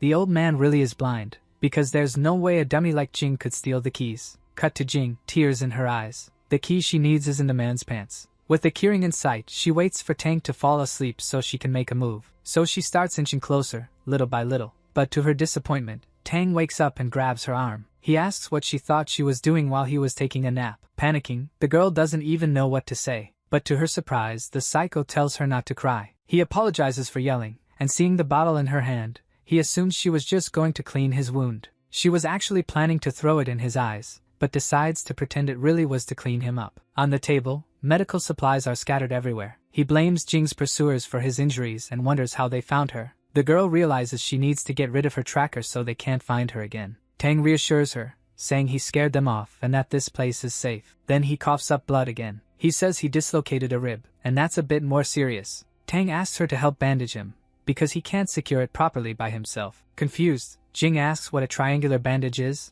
and he says it's simple. He tells her to run the bandages over each arm and one shoulder. Then he says she should use the scissors to cut it and tie it tight. And when Jing sees the scissors, she thinks this might be her chance. All of a sudden, Tang asks why she doesn't seem to care that the protagonist is missing. She realizes she should have pretended she didn't know where he was. To change the subject, she asks about the TV tower, which throws Tang off. Jing lies, saying Enri went to the tower alone because his leg was hurt. Tang goes quiet, staring at her with a suspicious look. Nervous, she realizes he might have seen through her lie. Laughing, he pretends to believe her and says he stayed behind so he could take care of her. She's relieved. She managed to get the scissors. After cutting the bandage, she says she's done wrapping him up. Tang thanks her, saying it doesn't hurt as much now that it's secured. She's shocked he actually thanked her. He offers her new clothes, saying hers are torn and he grabbed these from other houses. He adds that when her friend comes back, he'll think he didn't treat her well. Holding the scissors, she thinks about what a bastard he is. He almost killed Enri. Fuming, she can't understand how he can say that with a smile. Then something catches her attention. Tang crouches down and looks outside. His face turns to pure panic. Then he turns to her and asks what's wrong.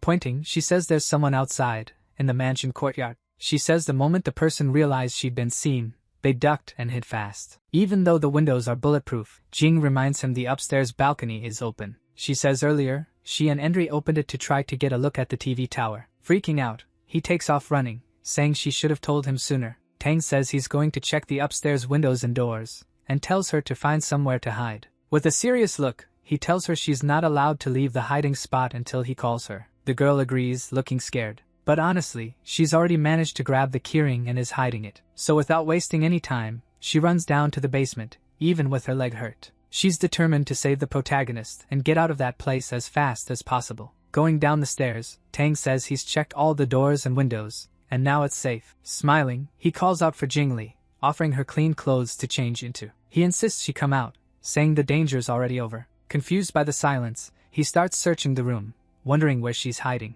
Then he suddenly notices his pants have been cut and his keys are gone. Furious, he curses the girl out, pissed that she dared to trick him. Down in the basement, the protagonist is shocked and asks how Jing got the keys. Annoyed, she asks if he wants to argue, or if she should save his life first. Desperate, our hero yells at her to open the door fast before they die. Once the cell is open, Jing tells him to get out already, and he's surprised at how fast she did it. Thanking her, he helps the blind old man up so they can get out of there. Enri warns them to watch where they step. The tied-up shooter begs them not to leave him behind and to untie him. If they won't take him, he asks them to just kill him now, because he doesn't want to turn into one of the undead. The protagonist reminds him that he tried to kill him earlier, and now he wants to be saved. With a grin, Enri picks up an axe and says it's not a bad tool. The man says Enri's right, but in the end, they didn't actually hurt him. He also says there's no way he could hurt Enri anyway, since he's badly injured and missing a hand. So our hero says he'll grant his request. With a quick motion, he raises the axe,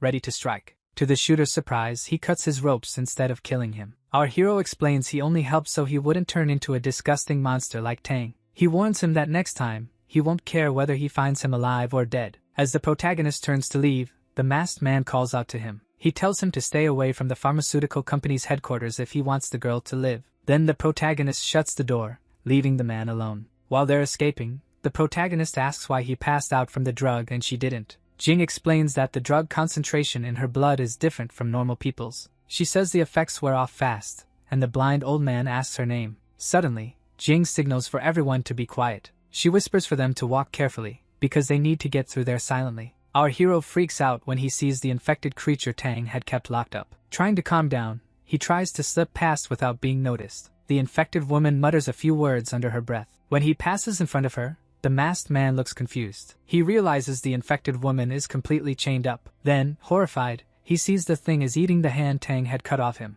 With eyes full of hate, the creature and the shooter lock eyes. Furious, the man raises a butcher knife, yelling that he's going to cut her into pieces. With a brutal swing, he hits the creature with all his strength. The creature starts screaming in pain, Then it rushes at him to attack. To dodge, the masked man takes a few steps back. He tells her she's chained up and can't reach him. The creature just growls back, baring its sharp teeth. Suddenly, the shooter looks confused and wonders if she's about to throw up. The infected opens her mouth, dripping with saliva. Then she sticks out her tongue, and her tongue starts splitting open, like it has a mind of its own. From that messed up mouth, the creature spits slime at high speed. At the same time, it shoots out a few spikes. Those things latch onto his body, and he panics. He's even more shocked when he realizes they start moving. Roots begin to grow, wrapping around his whole arm. Outside, while they're running, Jing asks Endry if he heard something. Supporting the blind old man, she looks back and asks what that noise was. Our hero wonders if the shooter got caught, and says they need to hurry. Suddenly, Tang shows up armed and yells that he finally caught them. Pointing the gun at them,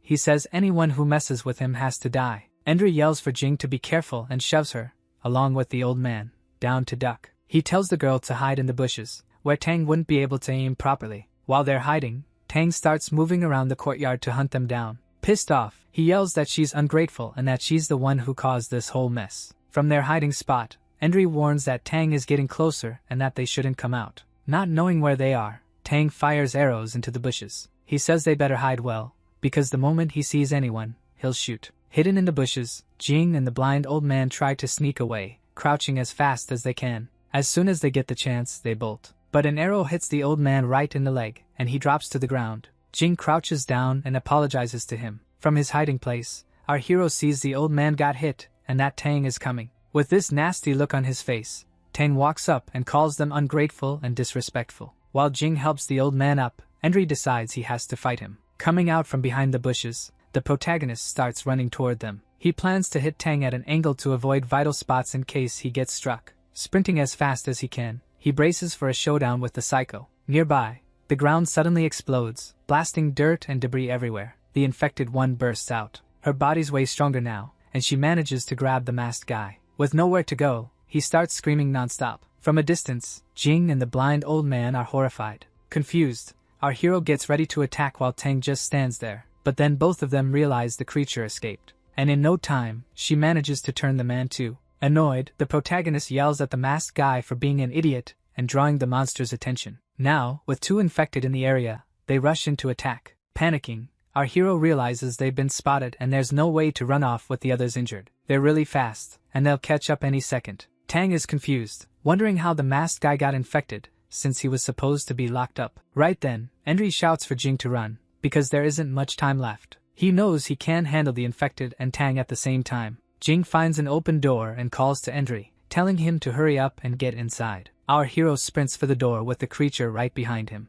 As soon as they get in, the door shuts, leaving Tang outside, begging them to open it. Endry holds the door, trying to think of an escape plan. With no other option, Tang decides to use his crossbow. He aims at the infected. First he hits the masked one, but the creature's tough and gets back up fast. Even while running, the infected are already almost on top of Tang. Hidden inside, the protagonist praises Jing for being smart, saying they're safe now. Then Jing freezes when she looks up. The protagonist looks too and can't believe what he's seeing either. The creature climbed up the wall and is already close. Next, it spits this slimy spike. Endry blocks it with his axe. Even so, the flower opens up, trying to roll into him. The blind old man explains it's a rare, advanced type and yells at him to run. Our hero smashes the thing against the wall. He tells the others to hide inside the house while he distracts it. The creature chases him, trying to reach him with its claws. But Endry gives it everything he's got and runs as fast as he can. He turns into another alley and starts running out of space. He spins around fast,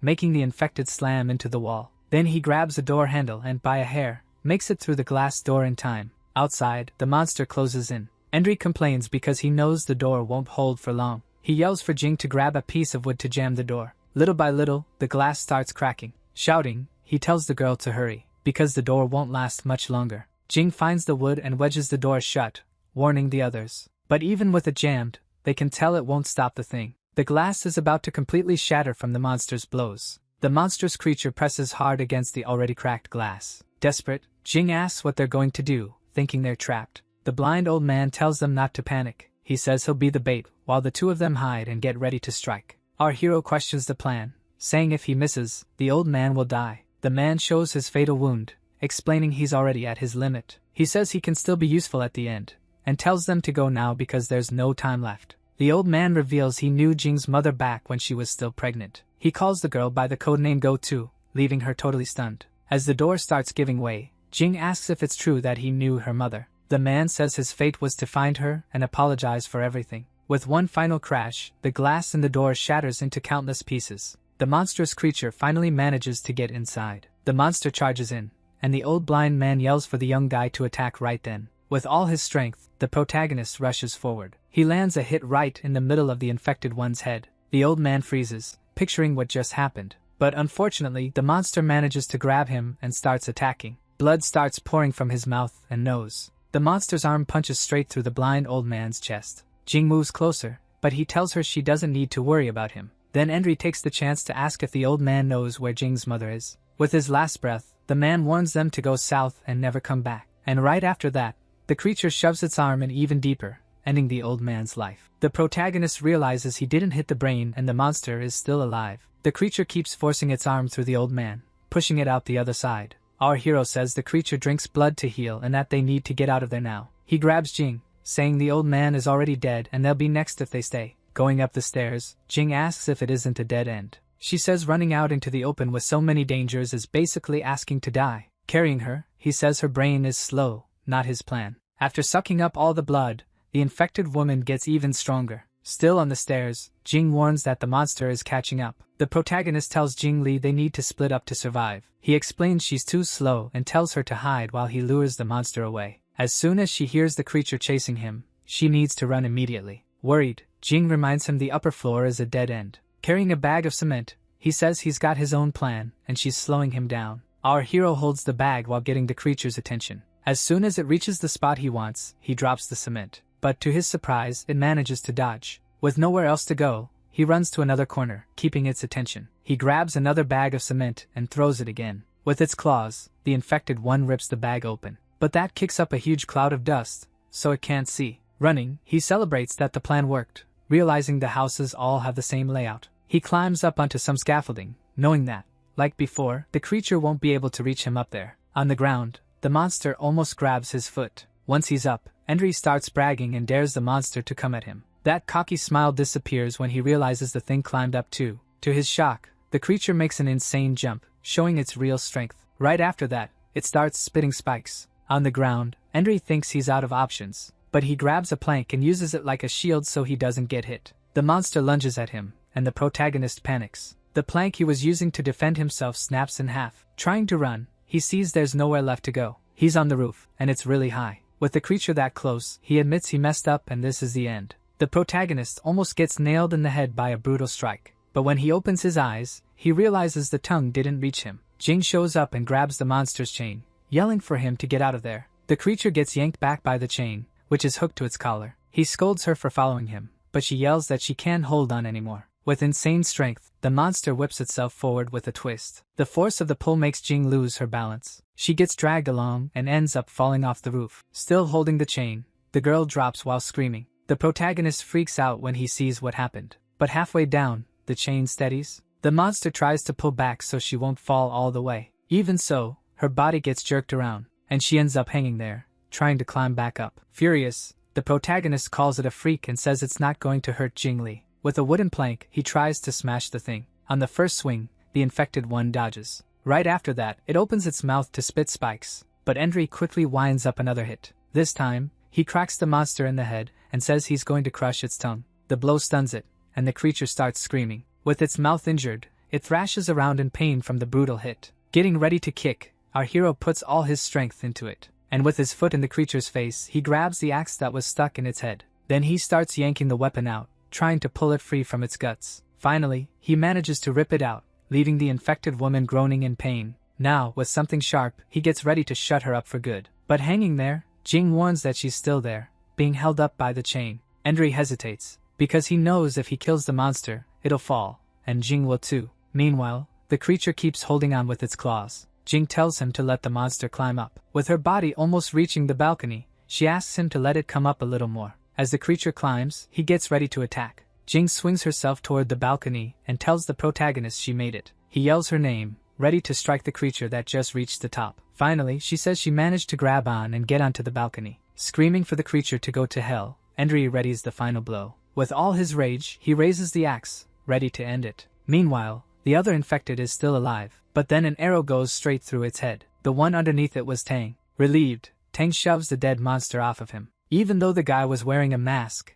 he still ended up dying like an infected. Tang groans in pain, knowing his bones are fractured. He staggers toward his crossbow, feeling his body get heavy. With a lot of effort, he limps along, calling out for Nana, the infected. He starts limping back toward the mansion, still calling her name. Meanwhile, a loud noise echoes through the whole place. Enro manages to hit the monster right in the face. Its body gets thrown backward and drops from up high. Seeing he finally beat the infected, our hero celebrates. From the balcony, Jing praises her friend, saying he's amazing. But he thinks about how hard it is to feel happy after everything they've been through, and what's still coming. From downstairs, the girl calls to him, and he says he's coming down. Down below, the body gets completely impaled on the scaffolding. When they get closer, they're shocked. It's still moving. They watch in horror at the terrifying toughness of that advanced infected. Our hero tells her not to be scared, because the monster's damaged parts don't heal anymore. He explains that when an infected loses too much blood, all you have to do is cut its head off. Just as Enro is about to rip the thing's head off, someone tells him to stop. It's Tang walking up. He begs them not to kill her. He comes closer, coughing and pleading for them to stop. Enro pulls Jing behind him and tells Tang not to come any closer. Tang holds up his hands, saying he's unarmed and needs help. Crying, he offers them anything they want, anything they need. Enro and Jing are surprised by how Tang is acting. He says Nana was the only person who understood him, and the only one who listened to everything he had to say. But really, he's just pretending to be sorry. Tang is planning to kill the protagonist and use his blood to cure Nana, and for a moment the two of them just stand there, trying to figure out what to do with this lunatic. Then our hero notices something. With a serious look, he tells Jingli to back off. Tang's face looks weird. She hides behind him and agrees it really is changing. Confused, Tang asks what they're talking about. Turns out the infected had pierced his head with its roots. He was willing to give his own blood to help the creature recover. Our hero steps forward, saying this is all the guy's own fault. Tang gives this creepy smile, and right after that, the protagonist punches him in the face. The scene cuts to a flashback. A guard greeting Director Wang. Inside the car, the director is with a woman, Nana. Then the guard lifts the gate for him. Tang works as a gardener. Sweating, he says that if he had a life like the director's, it would all be worth it. He sighs, saying just thinking about it already makes him feel amazing. Back in the present, the protagonist helps Jing walk. He scolds her for not meeting him downstairs, and she says they'd already be dead if she had. She asks what the point of surviving would be if she abandoned him. Annoyed, he says surviving is the only thing that matters in that world. She says living is more than just surviving, and she blames herself for the deaths. She says she has to do this to honor the sacrifices of the people who died for her. Crying, Jing says it's her fault because she wasn't good enough, and she never wanted things to turn out like this. The scene shifts to a flashback, with young Jing reading a book about Peter Pan. A noise at the window grabs her attention, and she finds a firefly. Curious, she wonders what the little bug is doing in there. Smiling, she asks the firefly to keep her company in that lonely place. Suddenly, Dr. Chin shows up and crushes the firefly with a book. Annoyed, the doctor scolds her for bringing outside things near her. Commander Hai appears and apologizes, saying it was his mistake. The doctor warns him to never bring that kind of thing again, because Jing Li needs to be safe. That really hurts Jing. Crying, she asks why the firefly had to die for no reason. Hai comes over, worried, and asks her to stop crying. Back in the present, Enro gets irritated and asks why she's crying when she says she wants to be stronger. She wipes her tears, and our hero says he'll teach her how to get stronger. With her eyes full of hope, she asks if he's serious. He says they can start tomorrow, because if she gets quicker, he'll live longer. After all, she already saved him even while she was hurt, so she can do way more than that. They make a pinky promise to never change for 100 years. In the bathroom, Jing gets ready to cut something with a pair of scissors. With a snipping sound, locks of her hair fall to the floor. While she's cutting it, Enro asks why she's taking so long. She asks what the rush is, saying they can watch the TV station from right there anyway. He tells her to get dressed. He found some clothes in the basement for her to wear. When she opens the door, she comments that the shirt he found is a little small. With new clothes and her hair braided, she says she feels more comfortable now. Blushing, he looks at her hair, and she explains she cut it so it won't get in the way. Then she asks if there's anything else they need to bring. He says the basement was like a treasure chest, full of essential supplies for them. He hands her a smaller,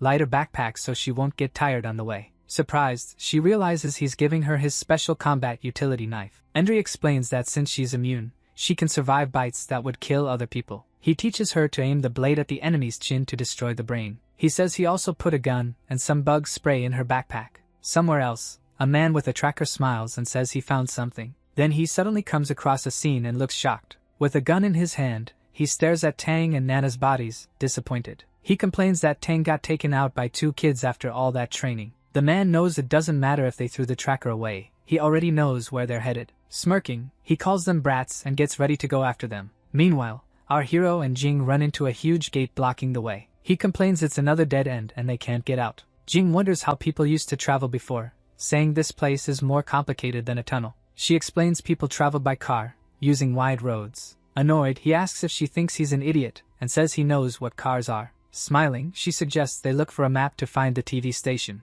But our hero shuts her down, asking if she thinks a map is just going to magically appear. So the girl says they should look for a really big hotel. And she says Dr. Chin taught her that hotels used to give tourists maps. He asks if she's ever been up on the surface before. And she says yes, she went out with Dr. Chin a few years ago. That's when they found Uncle Hai. But Endry wasn't with them. Smiling, he says he was breaking his chains and chasing freedom. Suddenly, Jing spots something and excitedly points. It's a big hotel, exactly what they needed to find a map. Excited, Jing says her legs feel better and suggests they go inside. The protagonist stops her and tells her to look at the ground near the entrance. He notices someone's been there. The rain left footprints in the mud. Our hero figures some people took shelter there, but there must be infected inside, so they ran toward the TV station instead. He says he'll go look for a map, and tells Jing to wait outside, where it's safer. She agrees and tells him to be careful, promising she'll help if there's danger. He tells her to stay put. She wouldn't stand a chance helping him in there. When he goes in, he smells the strong stench of an infected in the darkness. He wonders how many infected were there to cause that kind of mutation in the place. Relieved, he thanks whatever group came before for clearing the way for them. He heads toward the front desk, remembering Jing said the maps were kept there. Then, to his shock, he runs into a whole horde of infected. The entire hallway is packed with monsters, and suddenly those footprints outside make sense. Terrified, he realizes the hotel is basically an infected nest and bolts. Then he notices the monsters are asleep and feels relieved. It was a false alarm. He's still shaking, like he almost pissed himself from the scare. He decides to grab the map at the front desk and get out of there immediately. Suddenly, he's staring at a body with one eye still open. Freaked out, he curses and backs away, trying not to make any noise. Then he realizes it's actually 2 bodies, bitten and killed before they could turn. He figures they were attacked by infected and then put down by their own teammates. All of a sudden, one of the infected starts moving, and he realizes he's not alone. With a growl, one of the monsters wakes up, flashing sharp teeth. It slowly gets up, ready to go for him. He braces to fight, thinking if he's gonna take it out, he has to do it quietly. In one quick move, he lunges in, setting up for the finishing blow. Meanwhile, Jing picks a flower from a tree. Excited, she celebrates actually managing to grab it. Holding it in her hands, she comments on how soft it smells and how pretty it is. Then she hears a noise and turns around, surprised by what she sees. A cute little monkey shows up in her shopping cart. The monkey tries to grab her bag, and she yells at it,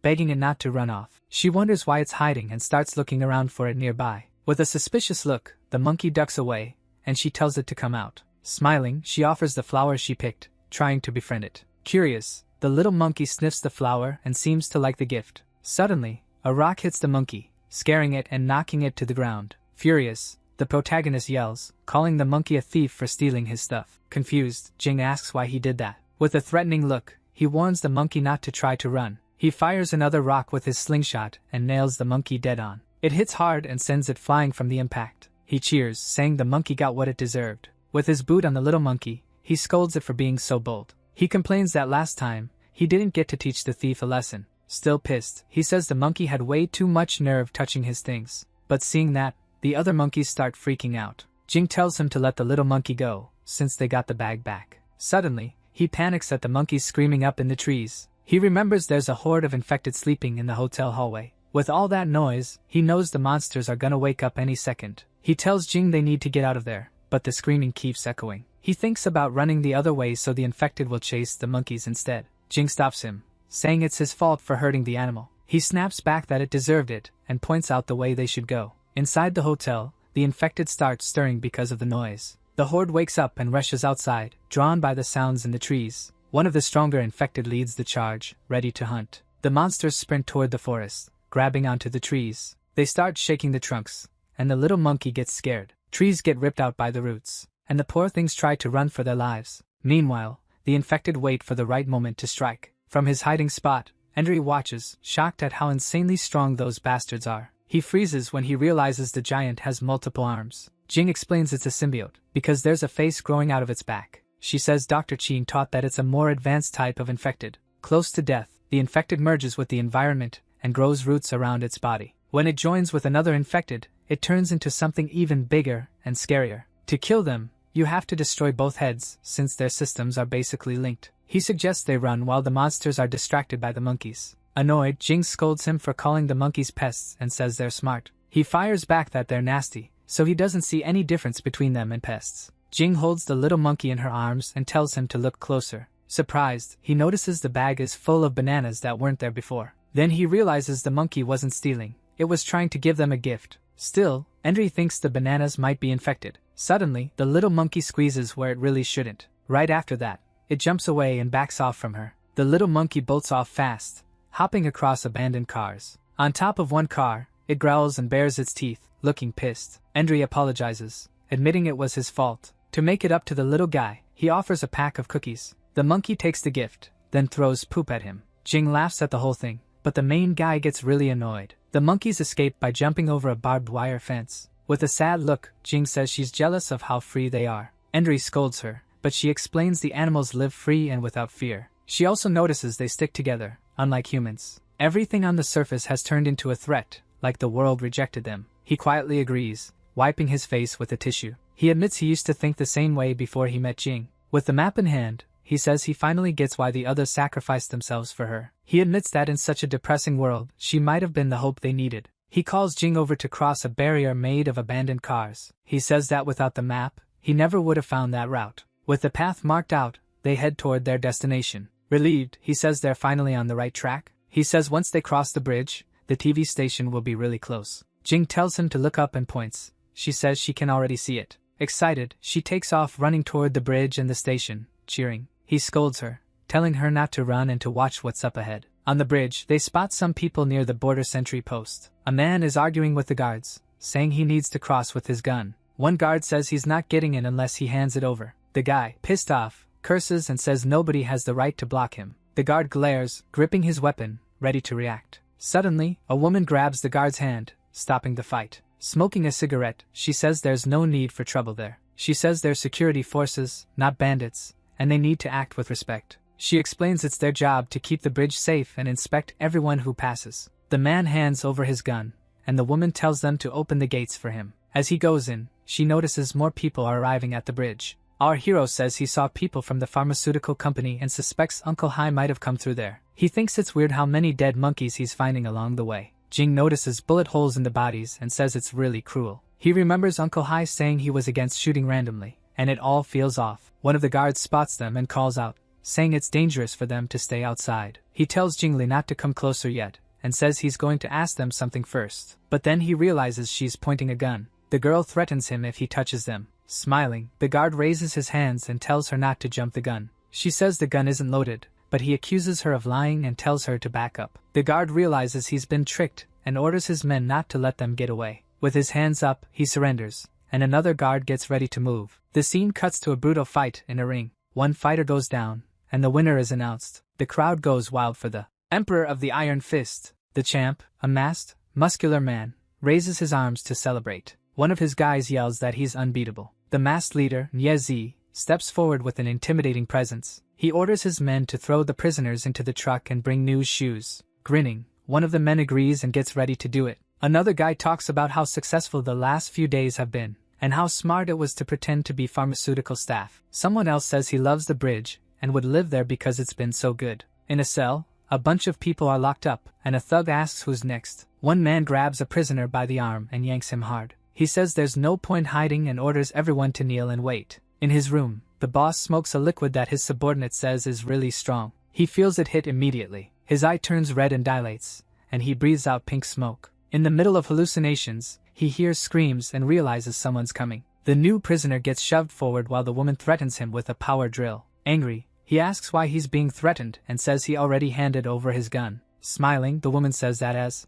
compensation, she'll tell him how to get across the bridge. She takes him behind a curtain, saying he has to win a boxing match. With a blink and a wink, she says that if he wins, he can grab his stuff and leave. One of the guys mocks him, saying he was worried there wouldn't be anyone for the boss. Breaking out in a cold sweat, the prisoner asks who he has to fight. Through the smoke, the masked boss growls, ready to throw down. Outside, the guard trades shots with Jing and Enri. He realizes the girl doesn't know how to use the gun. Trying to dodge, our hero trips and falls right on top of Jing. He realizes they need to get out of there fast, so they keep hiding between abandoned cars. The guards order the gates opened and tell them not to let the two escape. Enri asks how she knew the guards were fake. Jing says she noticed the kind of gun they were using, and she knows those are meant for humans, not infected. The protagonist says he's pissed, and she agrees, saying they're cruel. With the gates open, the enemies are sure they're going to catch them. They're hyped and itching to use their weapons. The leader asks about the gunshots she's hearing, and one of the men says it's probably just others having fun. Smiling, he says not to worry, someone's just practicing.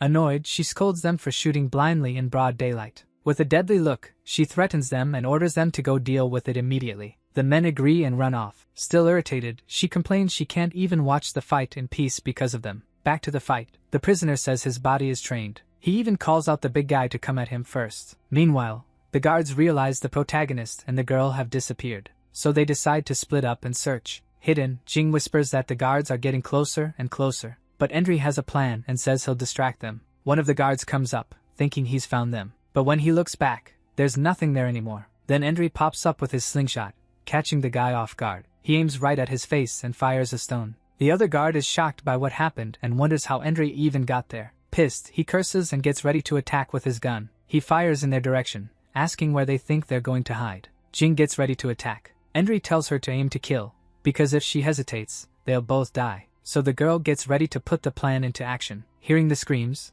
our hero thinks Jing managed to do it. He celebrates that Jing did her part, and that the other guard is the one screaming. But then he realizes it was actually her who got caught. With a machine gun pointed at Jing, the man tells Enri to let his buddy go. The poor girl had even managed to hit him in the shoulder with the spike, but it didn't do any serious damage. Our protagonist gets frustrated, because he told her to hit an artery. Angry, the guard says his friend is already dead and he needs to avenge him. The protagonist yells that the guy only passed out and threatens him, telling him not to come any closer. The guard agrees to a hostage swap, but plans to grab the boy's gun as soon as he can. Jing realizes he's just buying time and warns Enri. He says he knows, but he doesn't have a choice since she's been taken. The other guards find them and realize something's wrong. They see one of their own being held hostage and get ready to help. With reinforcements showing up, he and Jing worry about what's coming next. Smiling, the guard says his buddies are here and nobody's getting out. Suddenly, he's hit by an arrow and drops to the ground, screaming in pain. Confused, he wonders where the arrow that hit him in the back came from. Jing is shocked to see the man on the ground with an arrow stuck in him.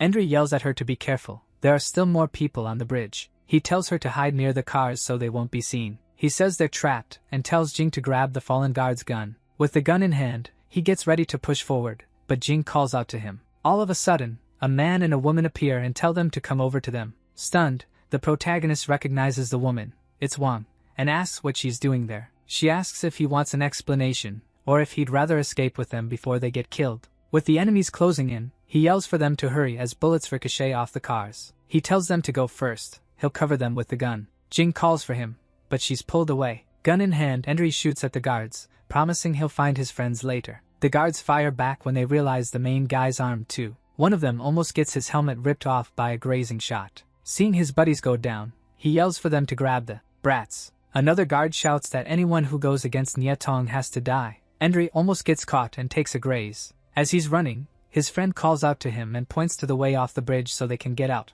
With a determined look, he sprints, knowing he's almost there. He realizes he's low on bullets and fires just to scare them off and buy time. One of the guards spots them escaping down the spiral staircase. Our hero runs as fast as he can, heading down the bridge toward freedom. Wanshu asks the girl for her gun while Enri heads down. Then he helps Jing dodge a shot. One of the guards says to ignore the ones below and kill whoever's shooting. With a fierce look, Wanshu fires at the guards with perfect aim. One of the men gets nailed in the head and drops dead. The other guy yells his name and grabs him before he falls. Pissed off, he complains they thought they were just shooting monkeys. The other one tells him to shut up and says the kid on the stairs is about to get away. He grumbles that he can't see anything because the trees and the stairs block his view. The main guy says he's out of bullets, and they need to hurry. He braces himself on the ground, panting, trying to catch his breath. So they all run as fast as they can. The guards find them hiding behind the pillars and get ready to attack. They surround the main guy, saying he's lived long enough. The leader mocks them for giving away their position when they ran.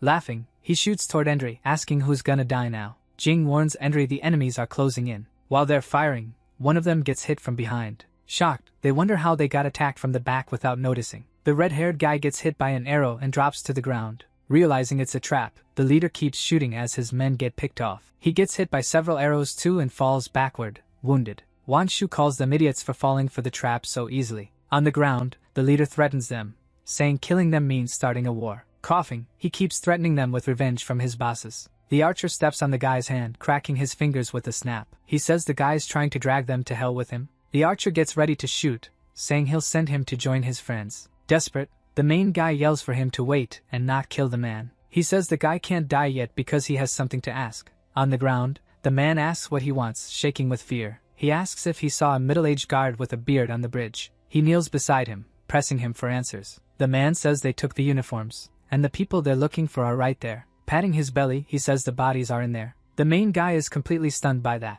Laughing, the man says they're nothing but bones and nutrition. Now, furious, our hero grabs him by the collar and threatens him, telling him to say it again. The man says everyone who's passed through in the last 2 days got turned into food for them. He punches the guy in the face, knocking his glasses off. Angry, he yells that someone like Uncle Hai wouldn't get taken down by trash like them. He keeps hitting him, shouting that not even the monsters managed to kill him. Wanshu stops him, telling him to calm down and look at the guy. The main guy realizes the man's coughing and choking, barely able to breathe. With his last breath, the man says Nyetong will never die. With an arrow stuck in his chest, he says all humans will die. The archer says he's still not mature and loses it whenever his dad comes up. He says Guahai would never fall for imposters like that. Surprised, Jing asks if Grandpa knows Uncle Hai. The man explains he didn't recognize any of the pharmacy guards. He says that's how he knew they were fake. The other guy says that thanks to Oil Bao, they didn't fall into the trap. Jing asks who these people are pretending to be security forces.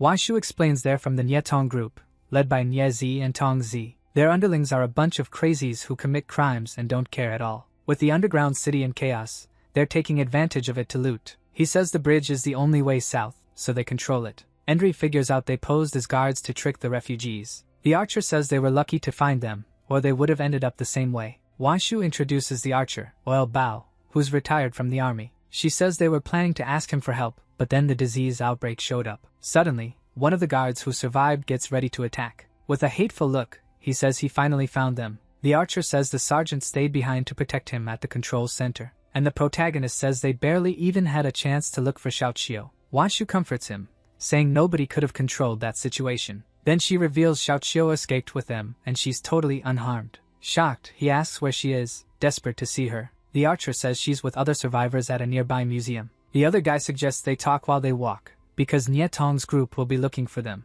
Wanshu agrees and tells them to grab weapons and ammo off the bodies. As they pass under the bridge, she remembers something and calls out to Endry. She asks who the girl with him is, because she thought it was weird that the girl knew Hai. The girl introduces herself as Jingli. He explains he met her while escaping, and they split up to keep her safe. The archer says if he can't make it across, his dad won't be able to either. The surviving guard realizes they're too far away to shoot. He decides it's better to report to the captain before doing anything. Back at the fight, the man gets beaten and drops to the ground, hurt. With red eyes, the masked boss looks unbeatable. But he didn't get out completely unscathed either. Coughing, the man says he still needs to cross the bridge. The female leader mocks him for lasting 10 minutes against the boss. With his face all messed up, he says once he beats him, everything will be fine. The boss lands a brutal kick right to his face. His underlings cheer the captain's flying rocket kick. They're shocked and wonder if the guy finally died. Lying on the ground, he thinks that as long as he wins, he'll be able to cross the bridge. And the woman says his arms are broken and there's no way he can win. Then she grabs the poor guy by the hair. Smiling, she says she might let him go since he managed to touch her boss, but he didn't beat him. Confused, he asks what that's supposed to mean. With a power drill in her hand, she gets ready to drill him as punishment. Then she turns it on and drills into him without mercy. Two of the guys laugh while they listen to the screams in the background. Suddenly, one of them stops laughing and notices something weird in the distance. He points and yells that Pai Zi is coming from the bridge, covered in blood. Not understanding what happened, he tells them to bring the man to her. Between the buildings, the protagonist asks if they were the ones fighting at the hotel. Wanshu confirms it, and says only she, Dixing, and Uncle Bao managed to escape. The other guy tells them to hurry, because they're close to the entrance. When they arrive, our hero is stunned by what he sees. Surprised, he asks what that thing is, and Jing says it's a dinosaur. They stare at the giant statue, and he says he'd only ever seen it in photos. He wonders how something that scary could have gone extinct. The archer says being the strongest doesn't guarantee you survive. Then he says they've reached the museum, and tells the kid to hurry up. The museum building turns out to be a modern,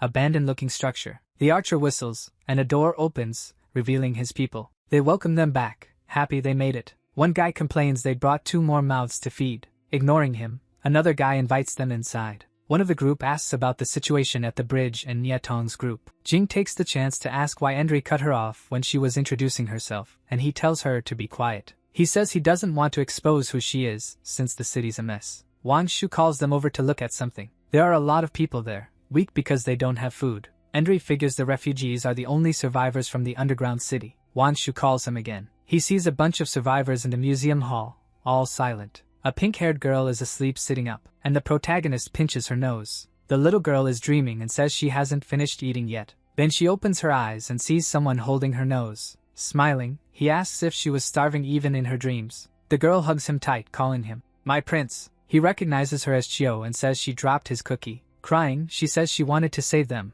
but couldn't find them. She sobs, saying she was terrified she'd never see them again. He comforts her, saying he's here now and he won't leave her alone anymore. Hugging her, he asks her to stop crying, and she agrees. But the little girl asks where her other big brother is. Jing walks over and explains that the sergeant took Xiaoqiu through the tunnel first, to somewhere safe. But the girl looks confused. Our hero backs it up, saying the guy's super reliable, so they split up, and they'll see him again soon. Reassured, the girl smiles. Then the main guy offers her something to eat. She takes a bite, thinking it's a cookie. Not really caring, she says that either way, it tastes good. He tells her to eat quickly so other people don't see. But Jing says they've got enough food in the backpack to last a while. Suddenly, a bald kid snatches the cake out of Xiaoqiu's hand. He bolts, yelling, "Finders keepers!" Wanshu just watches the awkward mess. But the kid gets caught halfway. Grandpa Bao is holding him up in the air, cussing him out and telling him to let go and give the cake back. The kid shoves it all into his mouth, and says he's not giving back anything. Furious, Grandpa Bao threatens to smack the brat. A woman steps in front, begging him not to hit the kid. She apologizes for not being able to control her son and offers to pay for what he ate. Washu says to forget it, but Grandpa Bao won't let it go because the kid kicked him. Annoyed, Grandpa Bao calls the boy a little bastard. The mom pulls her son close while he cries. To get away, the kid slips out of his clothes and runs off, leaving Grandpa Bao holding an empty shirt. Wangshu says to drop it, but Grandpa Bao insists the kid needs discipline. Endry says everyone's starving since they just escaped from underground. Our hero shares food from his backpack, including a potato for Wanshu. With his eyes lighting up, Wanshu tells Endry he's amazing. Off to the side, a man talks to a few survivors about not stealing again later. He helps the little boy get dressed again. While eating a cookie, the kid calls for his mom. He offers her the rest of his food, saying he feels weird and can't eat anymore. The little boy doesn't get his mom's reaction. He asks why she's crying, saying he'll figure something out after he eats. Wiping her tears, she says she's not crying and invites him to eat together. The scene cuts back to the enemies. The prisoner gets released, but he's badly hurt. A guard mocks him, wondering if he'll die before sunset. In a lot of pain, the man tries to think of a way to stop the bleeding. He looks at a sign, remembering he needs to make it to the Guanghan base. Walking toward a building, he refuses to stop, because a better day will come. Suddenly, a loud banging sound echoes through the quiet place. The scene switches to Nyetong's group's hideout. The bodies of the defeated men are covered in gasoline. One of the goons throws the can down, swearing angrily. One guy says it's a shame to burn the bodies, but another says they're never coming back anyway. Tongzi scolds them for being so aggressive and is shocked to hear how her men died. To her, death is just crossing from one hell into another. She warns that anyone who goes against Nyetong will end the same way. Tongzi orders them to get the car and show everyone what happens to their enemies. With a nasty grin, one of the men agrees right away. Her goons shout excitedly, ready for the hunt that's about to start. Far away on the bridge, the fire burns as the group yells that the hunt has begun. The scene changes to the museum, where fresh ingredients are tossed into a pot. Wanshu says his secret soup will be ready in just 10 minutes. Grandpa Bao is impressed by Jing's backpack, stuffed with supplies and even a pot. Jing says Endry packed everything for the long walk to Guangzhou. She shows that the backpack also has water-purifying tablets and other useful things. Wanshu says he learned how to get by from Endry, who had great survival instincts. Looking for him, a man says Endry took his binoculars and went upstairs. On the museum rooftop, the main guy looks out over the city at dusk through the binoculars. In the distance, he spots the TV tower, but says he can't see it clearly. Adjusting the focus, he figures it's about a kilometer away. He wonders how they're supposed to get past the bandits controlling the bridge. As he watches the bridge, a voice says it won't let him go there alone. Washu shows up and says going alone is a no-go, suggesting they talk it over tomorrow. Awkwardly, he says Hai's deadline is coming up and his uncle would come looking for him, but Wangshu tells him to stop lying. She explains that Hai set the meet up for 3 days from now to convince him not to go save him. She reminds him that Hai fell into a pit full of infected,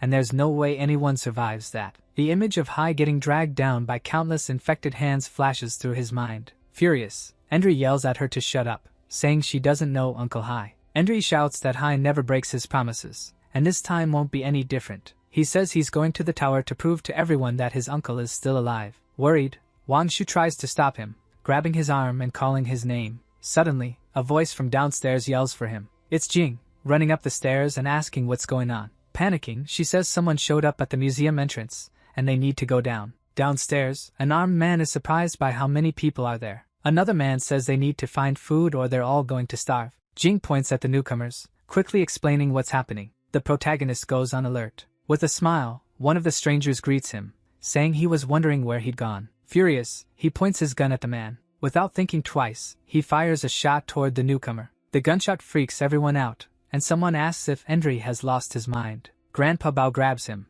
asking how he could shoot with so many people around. With a smug smile, the man just watches the chaos he caused. Wanshu aims a gun at him, and Grandpa Bao asks what the deserter's problem is. Gun in hand, she tells everyone to stay calm and warns that if he moves, she'll shoot him herself. Endri says the man locked them in with infected to leave them to die. The deserter says locking up scavengers was a mission from the quarantine team. He accuses the protagonist of keeping Jing close for a similarly selfish reason. Grandpa Bao holds Endri back as Endri yells that the guy is twisting everything. Taunting him, the man asks if he revealed Jing's identity. He goes on, saying that since she's so powerful, it's a waste for other people to use her. Jing yells that it's not like that, and that Endri just didn't want to expose who she was. The survivors look confused, and a woman says she's heard of her before. The deserter explains that the fight over the medicine happened because of Jing, because she's immune. Grandpa Bao and another man are shocked and ask Endri about the lie. Our hero tries to explain, saying the guy is talking like it's nothing. Suddenly, a survivor grabs Jing by the hair, and she screams in pain. The woman blames her for the destruction of the underground city, and for them losing everything. The crowd turns on Jing, and the protagonist tries to step in and protect her. Full of hate, one of the men gets ready to spit on her. He spits in Jing's face, saying she deserved it. Furious, Endri kicks the man, yelling at him to get the hell out of there. Our hero grabs him, ready to hit him again, but the old man stops him. On the ground, the man says the immunity story is true. He yells that because of her, he's the last one in his family still alive. Others agree, saying they were tricked with promises of a vaccine that never came. The crowd closes in on Jing, demanding they punish her for everything that happened. Everyone screams in rage, saying to tie Jing up so she'll pay. Holding Endri back, Grandpa Bao says things have gotten bad and they can't calm the riot down. With a smile, the deserter brags about how easy it was to manipulate those people. Outside, the enemy tells the boss that all the refugees are inside the museum. He orders his men to get ready to storm in, kill everyone, and steal their stuff. Smoking in the car, Tang Zi agrees, sure they're in for a big payday today. The furious crowd pushes forward,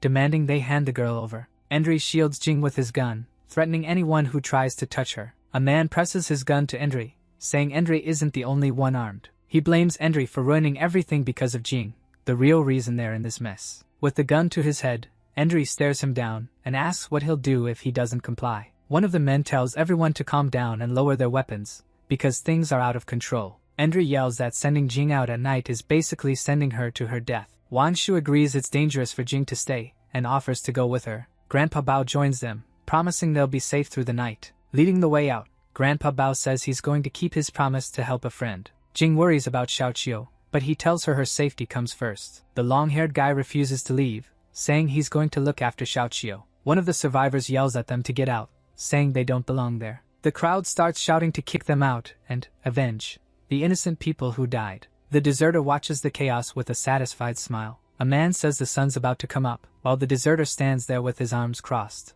With a wave, the man says the light is coming. The survivors start throwing stuff at Endri, yelling for him to leave and never come back. One guy suggests tying them up, but another says their fate isn't their problem. Outside, Wanshu says it was risky and it would have ended badly either way. Grandpa Bao complains that even after rescuing them, they still threw things at him. Wanshu warns that the light attracted the infected and they need to find shelter fast. She suggests taking a darker route, remembering an office building that looked intact. Endri turns and calls for Jing, asking why she isn't coming with them. Crying, Jing says she can't make sense of anything that's happening. She asks why they're blaming her for the city's downfall when she didn't do anything. Grandpa Bao says it's not her fault. People just needed someone to blame. About who Jing is, Grandpa Bao reassures Henry, saying he doesn't think like the others. Suddenly, Wang Shu tells everyone to be quiet. She heard something downstairs. Several huge infected show up, growling in the darkness. Wang Shu counts 5 infected, drawn in by the museum's light, coming up the stairs. Our hero says they've got 2 rifles,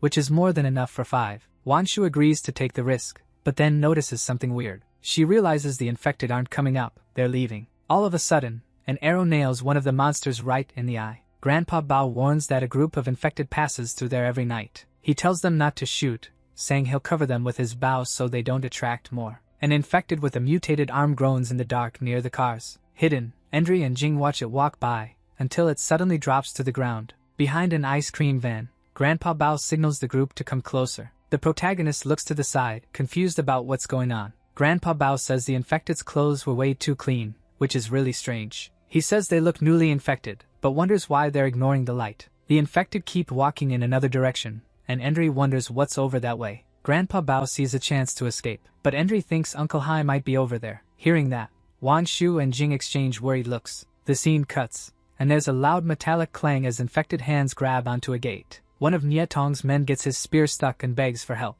Another guy calls him an idiot and tells him to bait the monster so it lets go of the weapon. He just ends up making the infected even angrier, and his teammate complains about the screw-up. Surrounded by monsters, the Nie Tong group gets irritated, saying the museum should be close by now. In the car, Tong Zi floors it, ready to drive and get them out of there. The Nie Tong group's truck charges forward, crushing infected under spiked wheels. A pile of infected is left behind, completely wrecked. The truck plows a path through the horde. One of the guys laughs like crazy, celebrating the slaughter and saying the truck is unstoppable. A red-eyed monster tries to attack Tong Zi inside the vehicle. She drills right through the infected's arm with a power drill, forcing it back. One thug tells Tong Zi to reverse and crush the ones that are still moving. Hidden in the bushes, the group watches, trying to figure out if those people are killing infected. Wang Shu recognizes the truck and says it belongs to the Nie Tong clan. She explains that most survivors hide at night, thinking they're safe. Grandpa Bao figures the group attacks at night, taking advantage of how little resistance there is.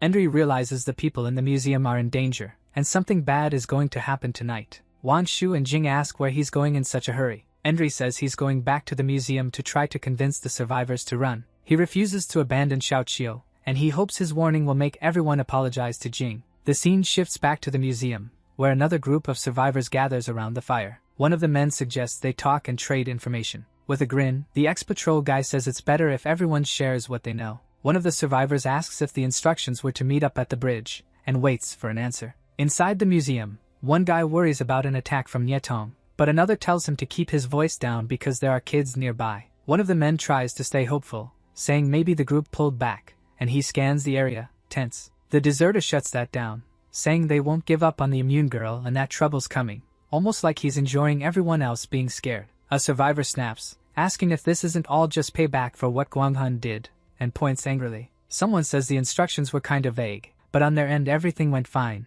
trying to calm everyone down. With a tight look, one of them admits he was there at the tunnel line. In a flashback, he explains that the people from Chixing wanted to sneak into Guanghan, and he lays out the plan in detail. A miner tells a man in a protective suit that a regular detonator won't work, pointing at the damaged equipment. A guard checks an ID and lets them through, while the guy in the suit waves, acting like everything's normal. The man complains to the guard about how uncomfortable the suit is, and the guard grumbles back. The scanner doesn't recognize the ID, and the man lies, saying he's new on the job, internally freaking out. A supervisor warns them the elevator's broken and they'll have to take the stairs, and the group moves on. The man thanks the supervisor for the heads up and keeps going, still wearing that fake smile. Suddenly, the guy in the protective suit attacks the supervisor from behind with a clean hit, and everything turns into chaos. On the ground, the supervisor asks what the guy is doing, totally shocked and struggling. The man says he got found out because the disinfection room wasn't supposed to be there, and he tightens his grip around the supervisor's neck. Holding him by the throat, he demands to know who they are and what they want in Guanghan. Unable to breathe, the supervisor thrashes and starts choking on the floor, begging for air. One of the suited men mocks the smell, laughing because he peed himself out of fear, and things get even uglier. Then, out of nowhere, the guy who was laughing gets his head blown off by a perfect shot, and everyone freezes. A miner with a flare gun accuses those Guanghun bastards, of killing innocent people, and the anger explodes. Chaos breaks out. The guards shout that the miners have weapons and that it's a rebellion, trying to take control. One miner fights off a guard, yelling at him to let go, and the brawl spreads. The miner declares Guanghun's disease control center is done as of today, calling the people to rise up. He shouts that the people will be free and all their lives will be exposed, full of hate and guts. Then, unexpectedly, the miner's leader gets shot in the back. One of the guards curses at him while holding the gun, cold as ice. On the ground, the miner curses back, and the guards start yelling orders to kill everyone else, and the brutality comes right back. One miner gets shot while trying to yell that they're not traitors, and he drops without a sound. The supervisor cries and calls the miners bastards, shaking with rage and tears. Holding onto a line, he pulls it out. Attached to it is a vial of infected water. With the rebellion crushed, a guard decides to take the only surviving miner in for interrogation, and the tension still hangs in the air. He tells the man to relax. Then he suddenly notices something coming, and his face turns to panic. It's the miner's leader, now infected, and he lunges to attack. Back in the museum, the guy in the cap says all the soldiers got infected. He tries to explain that everything spiraled out of control, but someone else doubts the whole city could have fallen. The deserter confirms he saw infected in other areas too. It wasn't just one spot. The group leader realizes how bad it is, seeing just how hard everything went off the rails. He mutters that what came out of it was something nobody expected. The red-haired guy complains they lost the underground city and the immune girl too. With a steady look, one of the men insists she's not gone. The long-haired guy tells everyone to be patient, saying she'll come back. The deserter cuts him off, pointing at the door and telling him to look properly. He says there's no point waiting. The Enry group is already back at the museum. A survivor stares at them, calling them crazy for coming back. Grandpa Bao tells everyone to calm down and says they came back to warn them about the exits. Wan Shu warns that the Nyetong clan found them and plans to kill everyone. A guy with glasses laughs dismissively, thinking it's all made up. Another survivor says that excuse is ridiculous and tells them to stop messing around. He accuses the group of making up stories out of fear, saying that outside it's nothing but zombies at night. Enry challenges everyone to go check, warning that if he's wrong, they'll all die together. A female survivor says going out now is basically suicide, and that he knows it. The crowd agrees, saying Nyetong's group wouldn't be stupid enough to go out at night. Annoyed, Enry realizes it was a waste of time trying to help those people. He decides to grab Xiao Qiu and leave, since they're clearly not welcome there. The protagonist says there's nothing else to do and turns to go. One of the survivors tries to snatch Enry's weapon from behind in a surprise attack. Our hero dodges fast, and he even manages to grab the guy's leg. With force, the protagonist slams him to the ground, making him scream in pain. The deserter grabs Jing as a hostage and tells Enry to shut up. Our hero yells, furious, for him to let Jing go, threatening to make him regret it. The deserter points the gun at Grandpa Bao, ordering Enry to shut his mouth. Holding Wan Shu, he warns he won't show mercy if they keep resisting. Enry realizes that if he fights back, Bao dies right there. With his hands up, the protagonist surrenders and asks them not to hurt his friends. The deserter smiles and tells his men to take their weapons and keep an eye on the girl. He says their fate depends on the crowd, which starts yelling, furious. Surrounded, the survivors demand the group be killed, blaming Jing for everything. A woman tries to stop it, but someone else says anyone protecting that damn woman deserves to die. A man suggests locking them in a room, and the crowd agrees, shouting. Jing tries to warn them about the danger, but she's told to shut up and ignored. They get more and more blinded by rage. Not understanding, Jing wonders how it all got to this point. Enry looks at her and asks if she still thinks it was worth trying to save everyone. Pushed along by the crowd, a man orders them to keep walking and not look back. In the middle of the chaos, Xiao Qiu feels sad seeing all of it. The guy with glasses suggests tying them all up in the bathroom so they don't waste time, and they stay by the door, sure nobody's getting out of there. Jing pounds hard, yelling that they can't do this and that they're in danger. Grandpa Bao holds her back, saying nobody's going to listen, especially coming from her. He explains the underground city existed because people still had hope for a vaccine she was working on. When the city was destroyed, that hope died too, leaving everyone desperate. With a sad look, Jian hears that the crowd's anger is irrational and could turn on anyone. Enry blames himself for underestimating everything and hurting the people he wanted to protect. Grandpa Bao tries to comfort him, saying it's not his fault, and that they're not on the deserters' side. By the window, Wang Shu says there's no way out. It's way too high to jump. Enry says if they don't die because of the survivors, they'll die because of Nyetong's group. Wang Shu reminds him Dishing is still out there, and Enry complains about the weird noise he keeps hearing. He says he doesn't trust Dishing,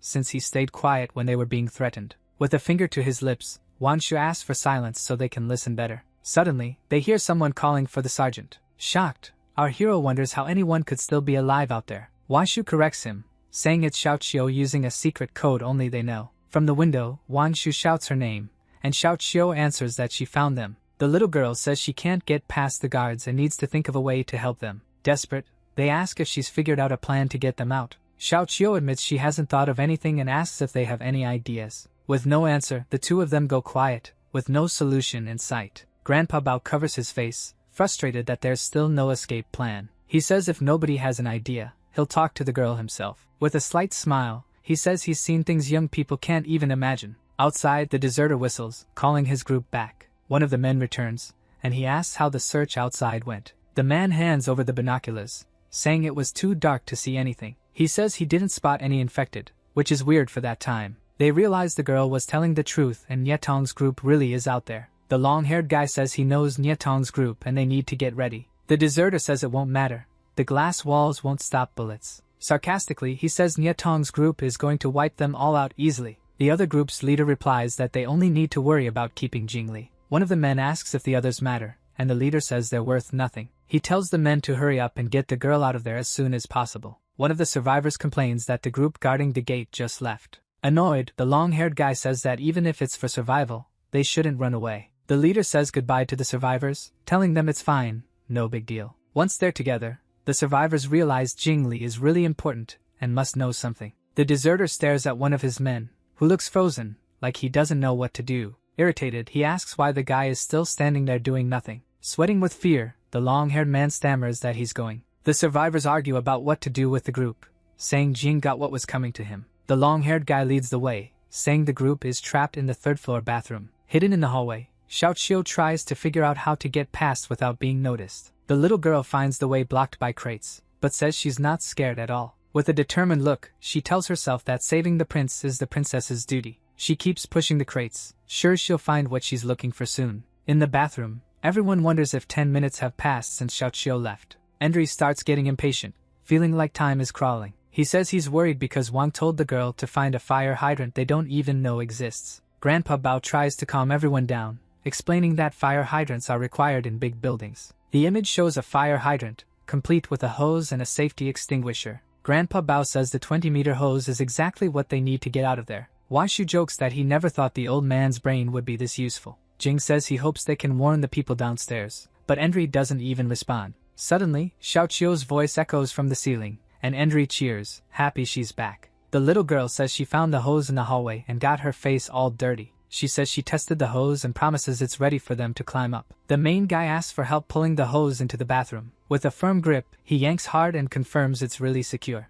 Endri tells Grandpa Bao to climb up first, then help pull the girls up. Grandpa Bao asks for silence, saying he can hear people talking outside. One man asks why they came up there, and another says they're switching shifts. The guy with glasses thinks it's weird, saying the shift change shouldn't be until later. The newcomer explains there was an argument, so they called someone more experienced. With a friendly smile, the guy with glasses offers to handle it. But he gets suspicious when he sees more people showing up. Suddenly, the deserter attacks, saying there's no time to waste. With a serious look, he warns he has no patience for stalling. He orders them to capture only Jingli and leave the others locked in the museum. One of the survivors asks how they're going to stop the girl from being taken. The deserter explains they won't use guns, because they don't have enough bullets to waste. So one of them grabs an iron bar. With a metal pipe in hand, the group takes position and gets ready to open the bathroom door. When they open it, they realize the bathroom is completely empty. Jing is still hanging near the window, so she gets really scared. Panicking, she says it's way too high for her to climb down.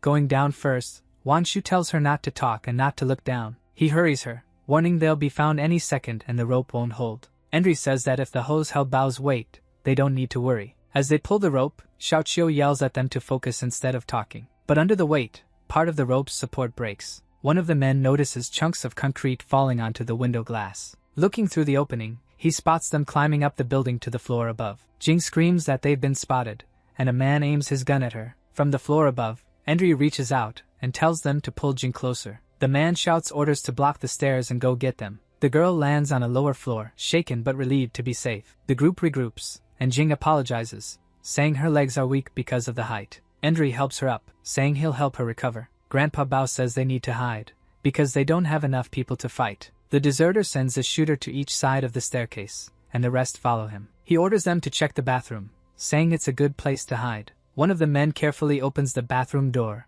ready for anything. Shocked, he swears when he realizes there's nobody in there. The group searches everywhere, but they can't find anyone, since the doors are locked. One of the men figures they couldn't have climbed down, because the rope is still there. Using a flashlight, he spots footprints in the dusty floor. Following the tracks, the group moves down the building's dark hallway. The prints lead to a door with shattered glass. The deserter and his men grin, sure they've found them. He says he only wants Jingli and doesn't care about the others. From inside, Wanshu starts talking to them. He asks them to back off and put their weapons down so they can talk. One of the men outside asks who's supposed to answer that offer. The deserter says that since they've been found, they're going in by force. With a loud crash, the glass door shatters into pieces. The thugs storm in, and the deserter orders them to kill everyone except Jingli. Terrified, Jing begs Endri to talk to them, but he says they'll have to get through them first. He turns to her and says if she doesn't want to die, there's only one option left. As the men close in, a voice yells for them not to come any closer. To Jing's shock, Endri grabs her as a hostage, pressing a shard of glass to her neck.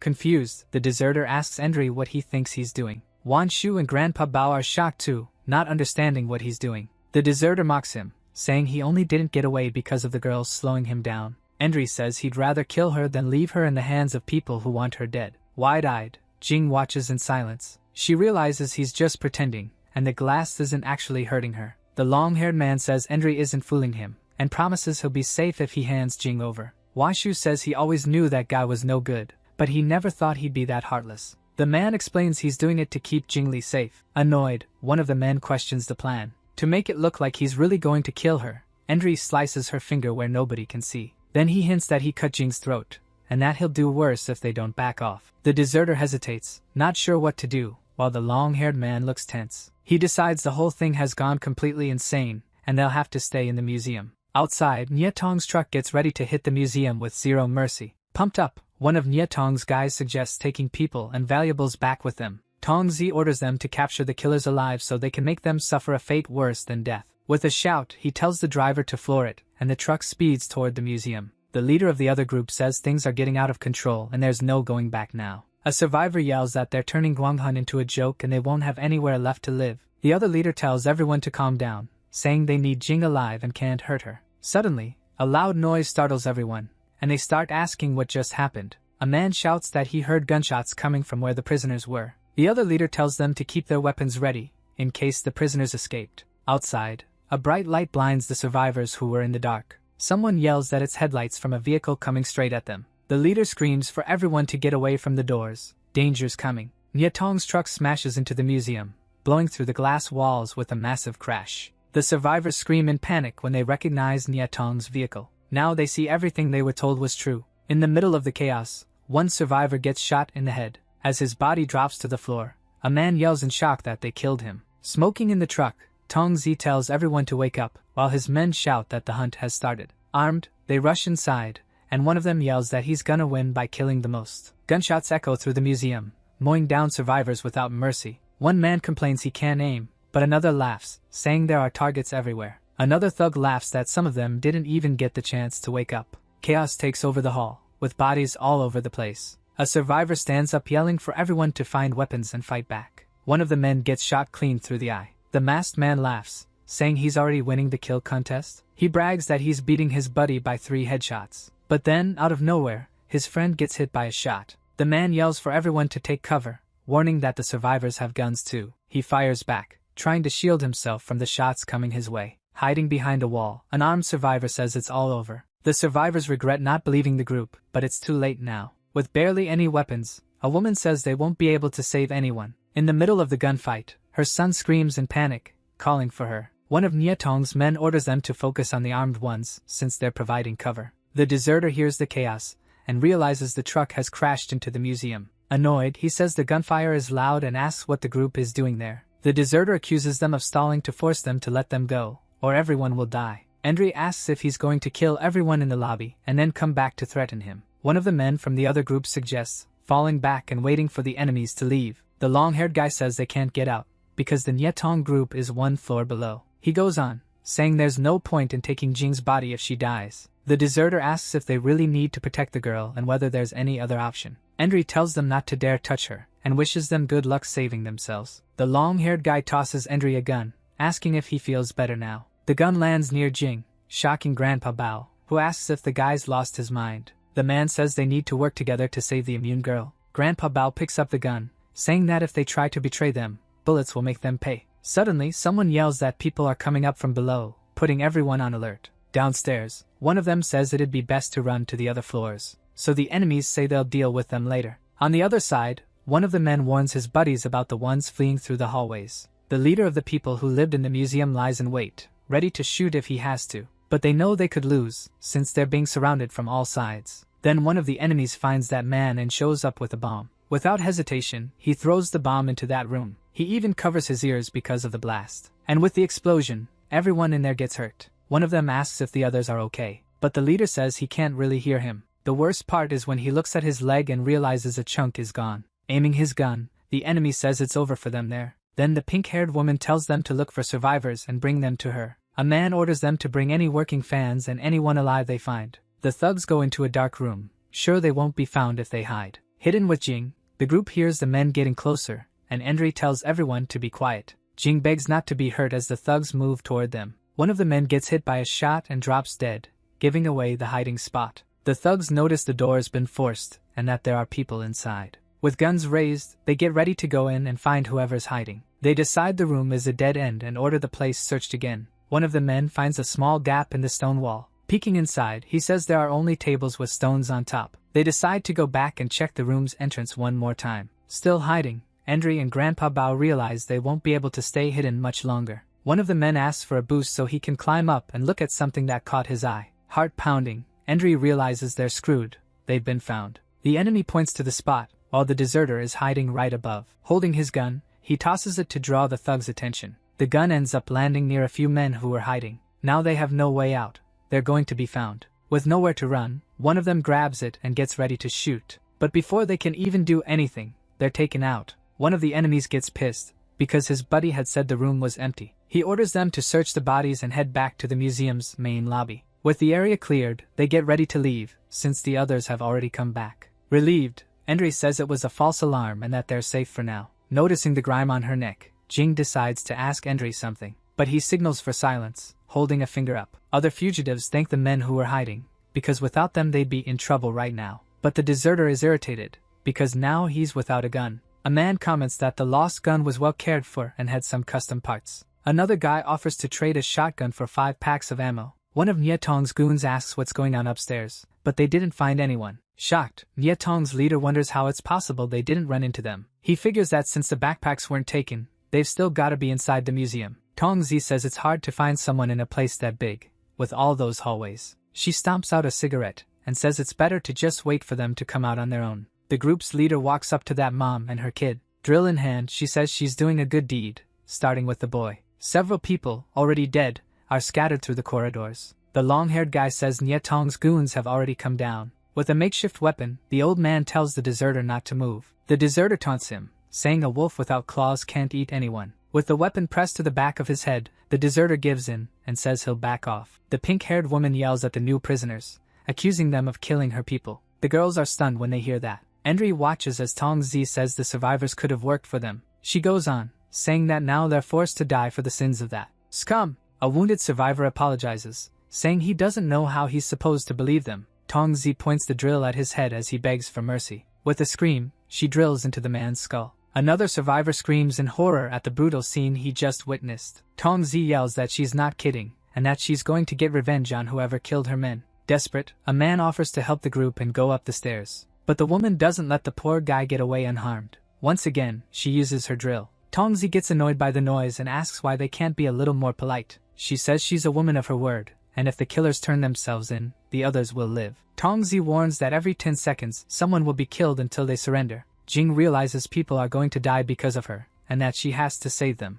Enri stops her, saying they already tried, and now they're dealing with the consequences. Grandpa Bao says that even if she goes out there, they'll die either way. The deserter suggests she close her eyes if she can't watch the slaughter. Tongzi starts the countdown, and the number 9 echoes through the place. Crying, a woman regrets not believing them, and the count reaches 5. Tongzi smiles, saying she's got plenty of people to kill since nobody's turning themselves in. Jing refuses to watch more people die because of her. She says if her sacrifice can save them, she'll be satisfied, even if it's just one person. The countdown hits 1, and Tongzi gets ready to kill someone else, but then a voice speaks up. The little boy who stole the cookie shows up, begging them to stop. In tears, he begs them not to kill his mom. Tongzi mocks him for hiding and tells him to come down to her. Jing tries to go out, but Wanshu stops her, scratching her arm. She scolds her, saying any interruption now will cost everyone their lives. With a serious look, Endri says her attack was a perfect 10. Tongzi says the kid's brave, and that the whole thing kind of moved her. The boy's mom begs them not to hurt him, saying he's still just a child. Tongzi offers a deal, giving the boy a chance because of his courage. She tells him to pick one person from the crowd to die instead of his mother. The prisoners look at each other in fear as Tongzi says his mom will be safe. The countdown starts again, and the prisoners get more and more terrified. At 5, the little boy raises his hand, shaking. Crying, he says he can't make the choice, and his mom is crushed. Tongzi says kids have the right to make their own choices. She pressures him, asking if he'd rather his mom die. The count hits 2, and the boy's mom closes her eyes, bracing for the worst. At the very last second, the boy chooses and points at someone in the crowd. Sobbing, he says he picked and begs them not to let his mom die. But he's shocked when he opens his eyes. Tongzi says it was too late, and he didn't save her in time. Furious, the boy screams that he's going to kill her and charges at her. With one hit, the woman throws him to the ground, taking him down easily. With a look of disgust, she calls him trash for not taking his chance. In a flashback,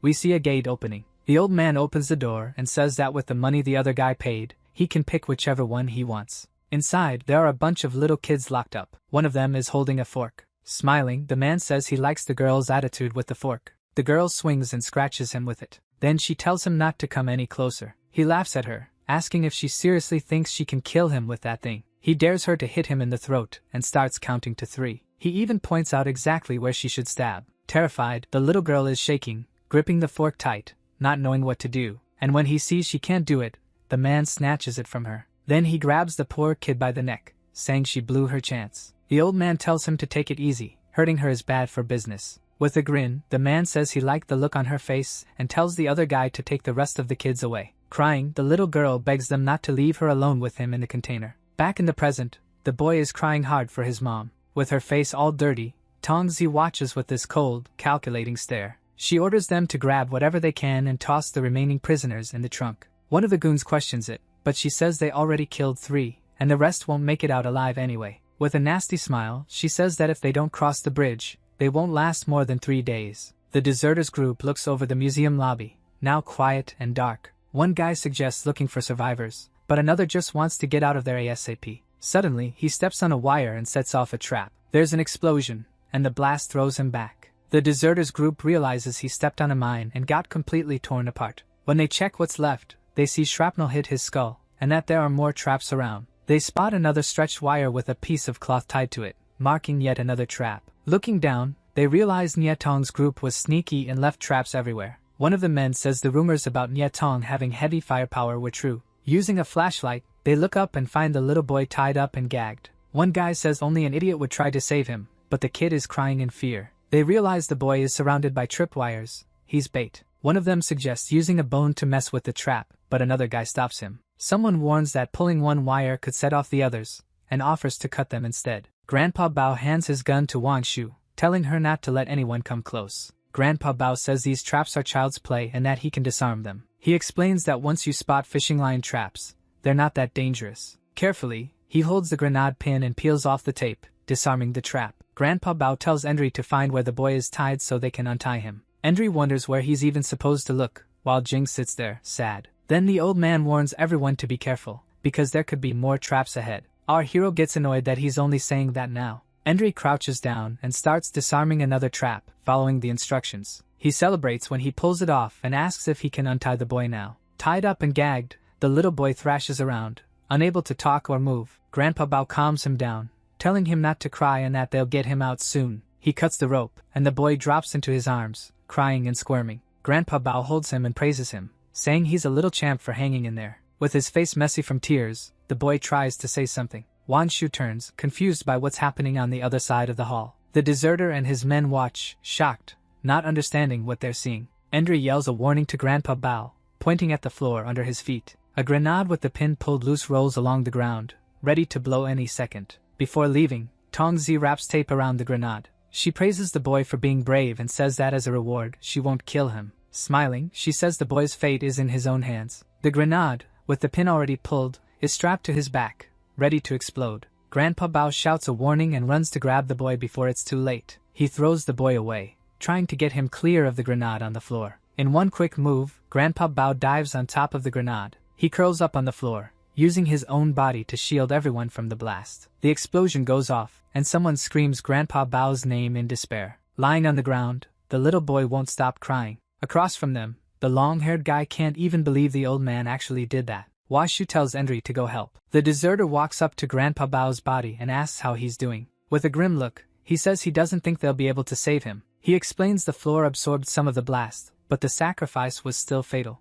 The deserter says they got lucky, because Grandpa Bao's grenades didn't explode. When he tries to take the grenade, Grandpa Bao's injured hand clamps down hard. The deserter swears, shocked the old man can still hold onto it. Stunned, he wonders how Grandpa Bao is even still alive after the explosion. The deserter yells at him to let go, warning that the grenade's going to blow. But the old man's stubborn and keeps pulling. The deserter realizes that if he forces the hand open, the grenade will detonate immediately. He stares at Grandpa Bao's face, horrified by what he's seeing. It makes him remember something from when he was a kid. He watched someone important get taken out. Meanwhile, he was shaking with fear, hiding inside a sewer drain. Coming up to them, our hero asks what's going on. Endri tells Wanshu to help stop the bleeding and says he'll go see if he can find first aid kits. The long-haired man says there's no saving him. His internal organs are destroyed. Wanshu says not to waste time on them. Meanwhile, another guy has his gun aimed at Jing, saying he's got the girl. He orders Endri to drop his weapon, but Wang moves fast and points a gun at their leader's head.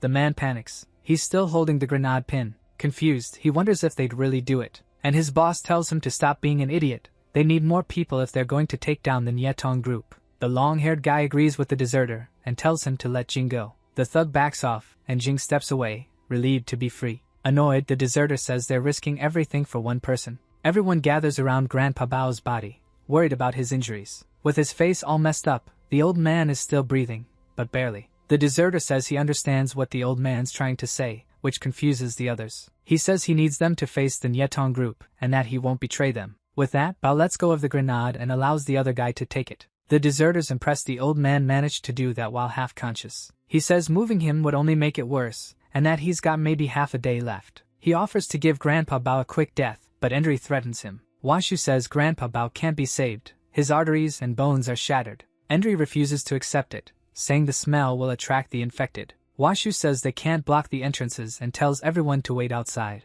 Crying, she asks to be left behind with Grandpa Bao's body. The deserter and his group get ready to leave the museum. Beside Grandpa Bao's body, Wangshu kneels down, mourning him. Suddenly, Grandpa Bao's hand moves and grips hers tightly. Startled and crying, she looks at him, and the old man takes his last breath. Outside, the little boy cries desperately, calling for his mom. The deserter threatens him, asking if he's trying to get himself killed making that much noise. He scolds him, saying not to let the people who saved him die for nothing. The deserter warns that if the kid slows them down, nobody's going to care whether he lives or dies. A man warns that the smell of blood will draw the infected, and they're already nearby. Outside, 2 infected are already closing in, and with all the noise, more of them show up. Worried, Jing turns to Endri, calling his name as the tension spikes. Endri tells Xiaoqiu to climb onto his back, planning to run as soon as Wanshu comes out. Wanshu steps out of the darkness, walking with purpose. Gun in hand, she stops and says firmly that everything's ready. She orders anyone with a weapon to cover the rear, because they're getting out of there. Gunshots echo through the place as the infected drop one by one. Washu keeps firing nonstop while the group runs away from danger. The long-haired guy warns them not to waste bullets, because the noise will attract more infected. Another one says the ground floor is still intact, and they should head upstairs to be safer. The deserter grabs Jing's arm to help her climb up. Endri yells for everyone to flip the table and use it as cover from the last infected coming at them. Gun in hand, Wangshu gets ready to shoot the monster charging in. A guy shoves Wangshu and takes off, saying he'll go first since she's too slow. They both crash into the rubble as a whole horde of infected closes in. With red eyes, the monsters rush forward, ready to tear into them without mercy. The guy who pushed Wangshu gets grabbed and screams for help. Furious, Endri curses the monsters and yells for them to go to hell. Then an explosion goes off, and the infected get blasted back by the impact. Worried, Endri grabs the guy who was attacked and asks if he's okay. As the smoke clears, the guy says he's fine. He says the explosion was thanks to Uncle Bao's little gadget. With an angry look, Wangshu says she's gonna kill that idiot herself. The guy refuses to surrender, saying the weapon he has isn't a threat. He threatens them, saying he's already being merciful by not finishing them off. The deserter tells them to drop the petty drama and focus on the mission. He says if they don't work together, they won't make it across the river and they'll be dead soon anyway. But something catches the attention of this bald old man. Without warning, the deserter kicks him away, saying it has nothing to do with him. On the ground, the man curses him out for kicking him. Then he looks down at his feet and realizes, horrified, something's wrong. The deserter asks if he gets it now, and the man starts freaking out. He begs them to let him climb up, saying there's still time to amputate his leg. But it's too late. He starts twitching and writhing. Unable to control his own limbs, he panics, wondering what's happening to him. Washu watches with her gun raised, serious and determined. She reloads, saying they don't have many bullets left. Endri says they shouldn't waste ammo on him, and they need to plan the crossing. The long-haired guy praises the main guy for being smart. He explains the man would last about half a day before the infection reached his brain. The deserter says they should check the building so they can spend the night safely. Looking at the remains of a campfire, he figures it was made a few days ago. He says whoever lit it might still be nearby. The guy who got kicked has fully turned now. He stands up and reaches toward the others. The deserters group finds the kids who were hiding downstairs. Meanwhile, the leader shines his flashlight and says he found someone. It's a wounded guard wearing a helmet and safety goggles. Wanshu complains about the disgusting smell. Xiaoqiu hides behind Jing, and the girl tries to calm them down. Flies are crawling all over the guard's body. He was shot in an unprotected spot. The long-haired guy repeats that, from what he can tell, the kid's been dead about 3 days. Then the leader figures the guy must have been a bridge guard who ran from Yetong's group. After that, they notice he's holding a small notebook, so the long-haired guy starts reading it. It says there was no way out. Rock had been defeated by the Blazing Star. A flashback shows Blazing Star's men sneaking in while the others were playing poker. They got captured easily, and the guard wrote that it was a revenge plan. Looks like they were planning to get revenge on Guangzhou. The guard says he got shot in the shoulder while escaping the infected. The long-haired guy thinks it's interesting that the last thing he wrote about was cards. Endri wonders why Nyetong is at the bridge if Blazing Star attacked it. The deserter says the roof is safe and they can rest there and think about it tomorrow. Washu agrees, saying they're exhausted, and they decide it's better if the girls sleep away from those guys. Meanwhile, sitting down, the leader decides to eat. Wanshu gets suspicious, but the man promises he won't hurt anyone. Then she snatches the cake out of his hand and hands it to the kids instead. Annoyed, the deserter calls Wanshu a thief. The little boy cries alone in a corner, crushed by everything that happened. Xiaoqiu walks over and offers him a cake, trying to cheer him up. Angry, he says he doesn't want it. He's thinking about how to avenge his mom. He points at Endri, saying the guy with the stupid face looks even more depressed. Sitting on the edge, Endri gets asked by Xiaoqiu what he's doing there. Looking out over the city, Endri wonders if Uncle Hai is waiting for him up in the tower. The scene shifts to a dark street, with an old building in the background. A man limps along,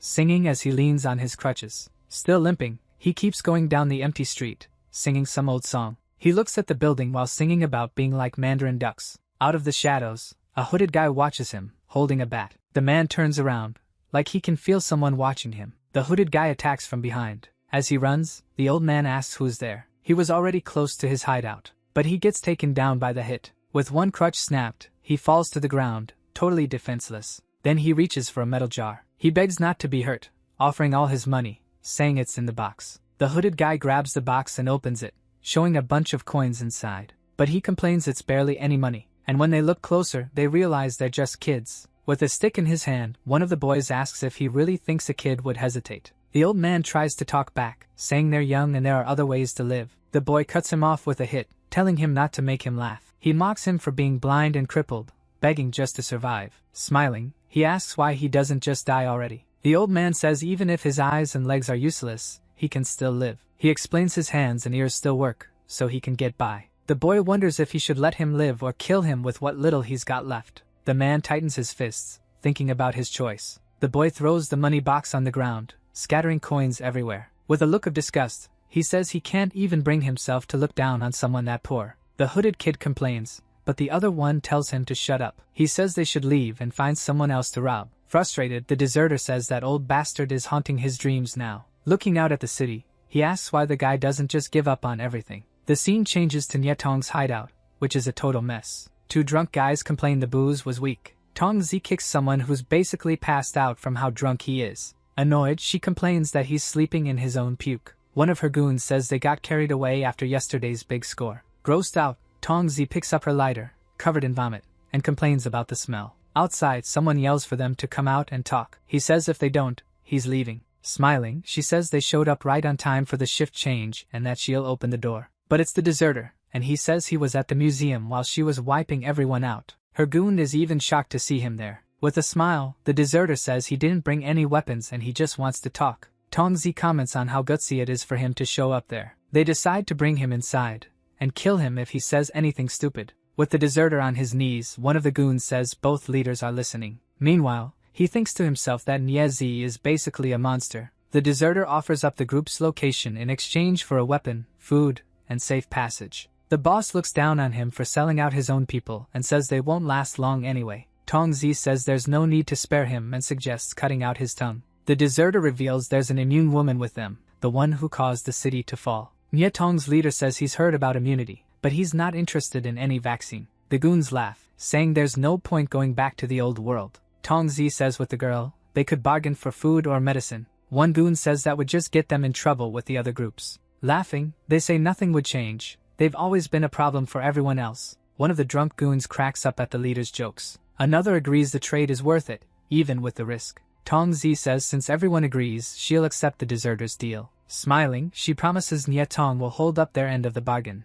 The deserter gets a bad feeling and regrets coming there. The scene cuts to hours earlier, with Endri asking if the man feels guilty about what he's done. He asks about crossing the bridge. With a confident grin, Endri says he's already thought of a way to get across. Endri calls the deserter out for giving up so fast. Wanshu says if they're crossing the bridge, they need to hurry and eat something first. The deserter smiles, thinking the whole situation is kind of funny and messed up. Endri says everyone's been having nightmares and hasn't slept well after everything. The guy in the hat says he saw more deaths last night than in a whole year, and the long-haired guy tells everyone to listen to Endri's plan. He says he's open to ideas and will talk through any plan that might work. The deserter points out that the Nyetong group has a lot of men and strong defenses. Meanwhile, they've got 5 guns and 2 grenades, and they're running out of ammo. So Endri suggests luring the group into a trap and stealing their trucks. But one of them doubts it, saying there's no trap that can stop a truck full of lunatics. Another says that if one truck falls into the trap, the others will stop pushing forward. They wonder how they're supposed to lure the group into the trap without getting killed.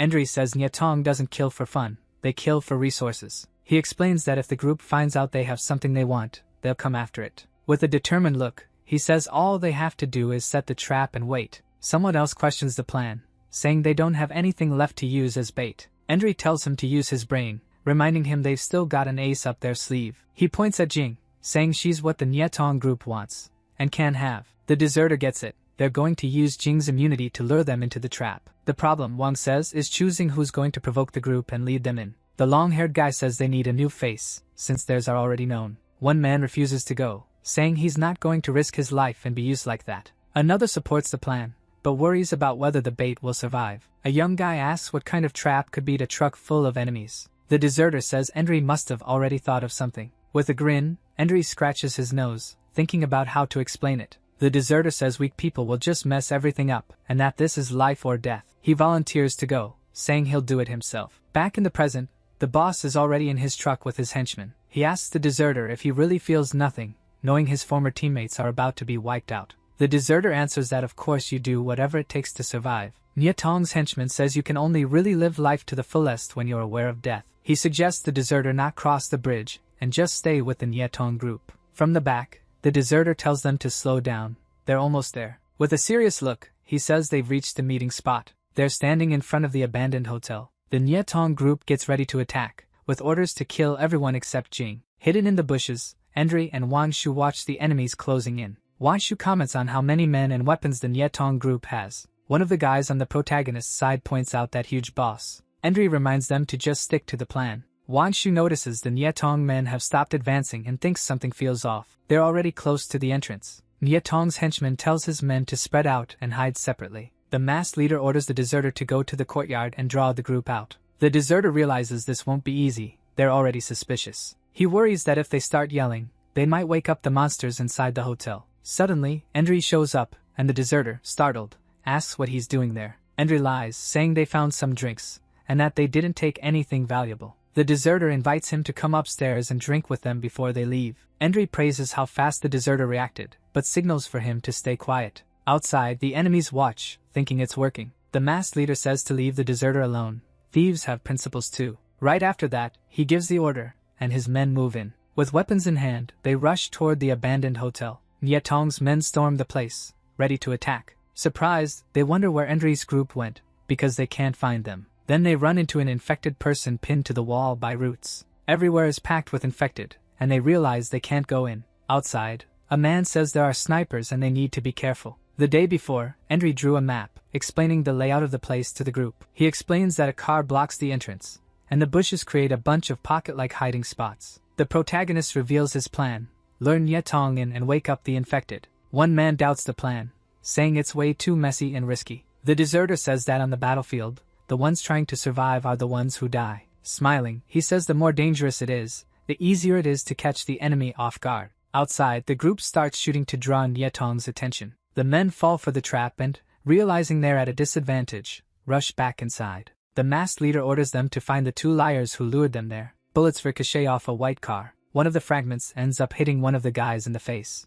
One of Endry's men asks why the enemy isn't dodging. Then the boss moves in with his men. He tells them not to be scared, because they're no match for him. With a furious look, he says anyone who tries to mess with him without the skills to back it up won't get anywhere. The flashback shows a news report about a private exhibition match with the Iron Giant. The fight organizer tells him to take it easy and let the other guy land a few hits. He says to finish the fight in the 4th round, and he'll get $1 million. The bell rings, and the fighter takes a heavy punch to the face. He realizes his opponent isn't pretending, and every punch is aimed right at his weak spots. The flashback keeps showing the opponent's fighting technique. The fighter is shocked by the guy's skill and strength. He can tell this isn't some amateur. The fight goes on with a fast exchange of punches. The organizer can't believe Nyezi got taken down by a punch that hard. Then, with a grin, he realizes he got played. Nyezi wasn't actually that strong. A new champion is born, and the challenger raises the belt to celebrate. News of the champ's loss spreads through the sports papers. Reading the newspaper in the car, the organizer says some people will just never get it. With his hands wrapped up, Nyezi gets ready to get revenge for what happened. The organizer, surprised, finds him in the garage and tells him to get out of the way. Furious, Nyezi says he's going to pay for what he did today. Not caring at all, the organizer floors it, ready to run him over. The car revs, but it doesn't move, and the organizer looks confused. Nyezi is holding the car back with his bare hands, stopping it from moving. With all his strength, he lifts the car and casually tosses it aside. The car flips over, and the organizer screams for help, trapped inside. Stuck in the shattered windshield, he begs for help, unable to get out. With a cold, nasty look, Nyezi asks if he's ready to pay the price. The organizer begs for his life, promising to put him back on top again.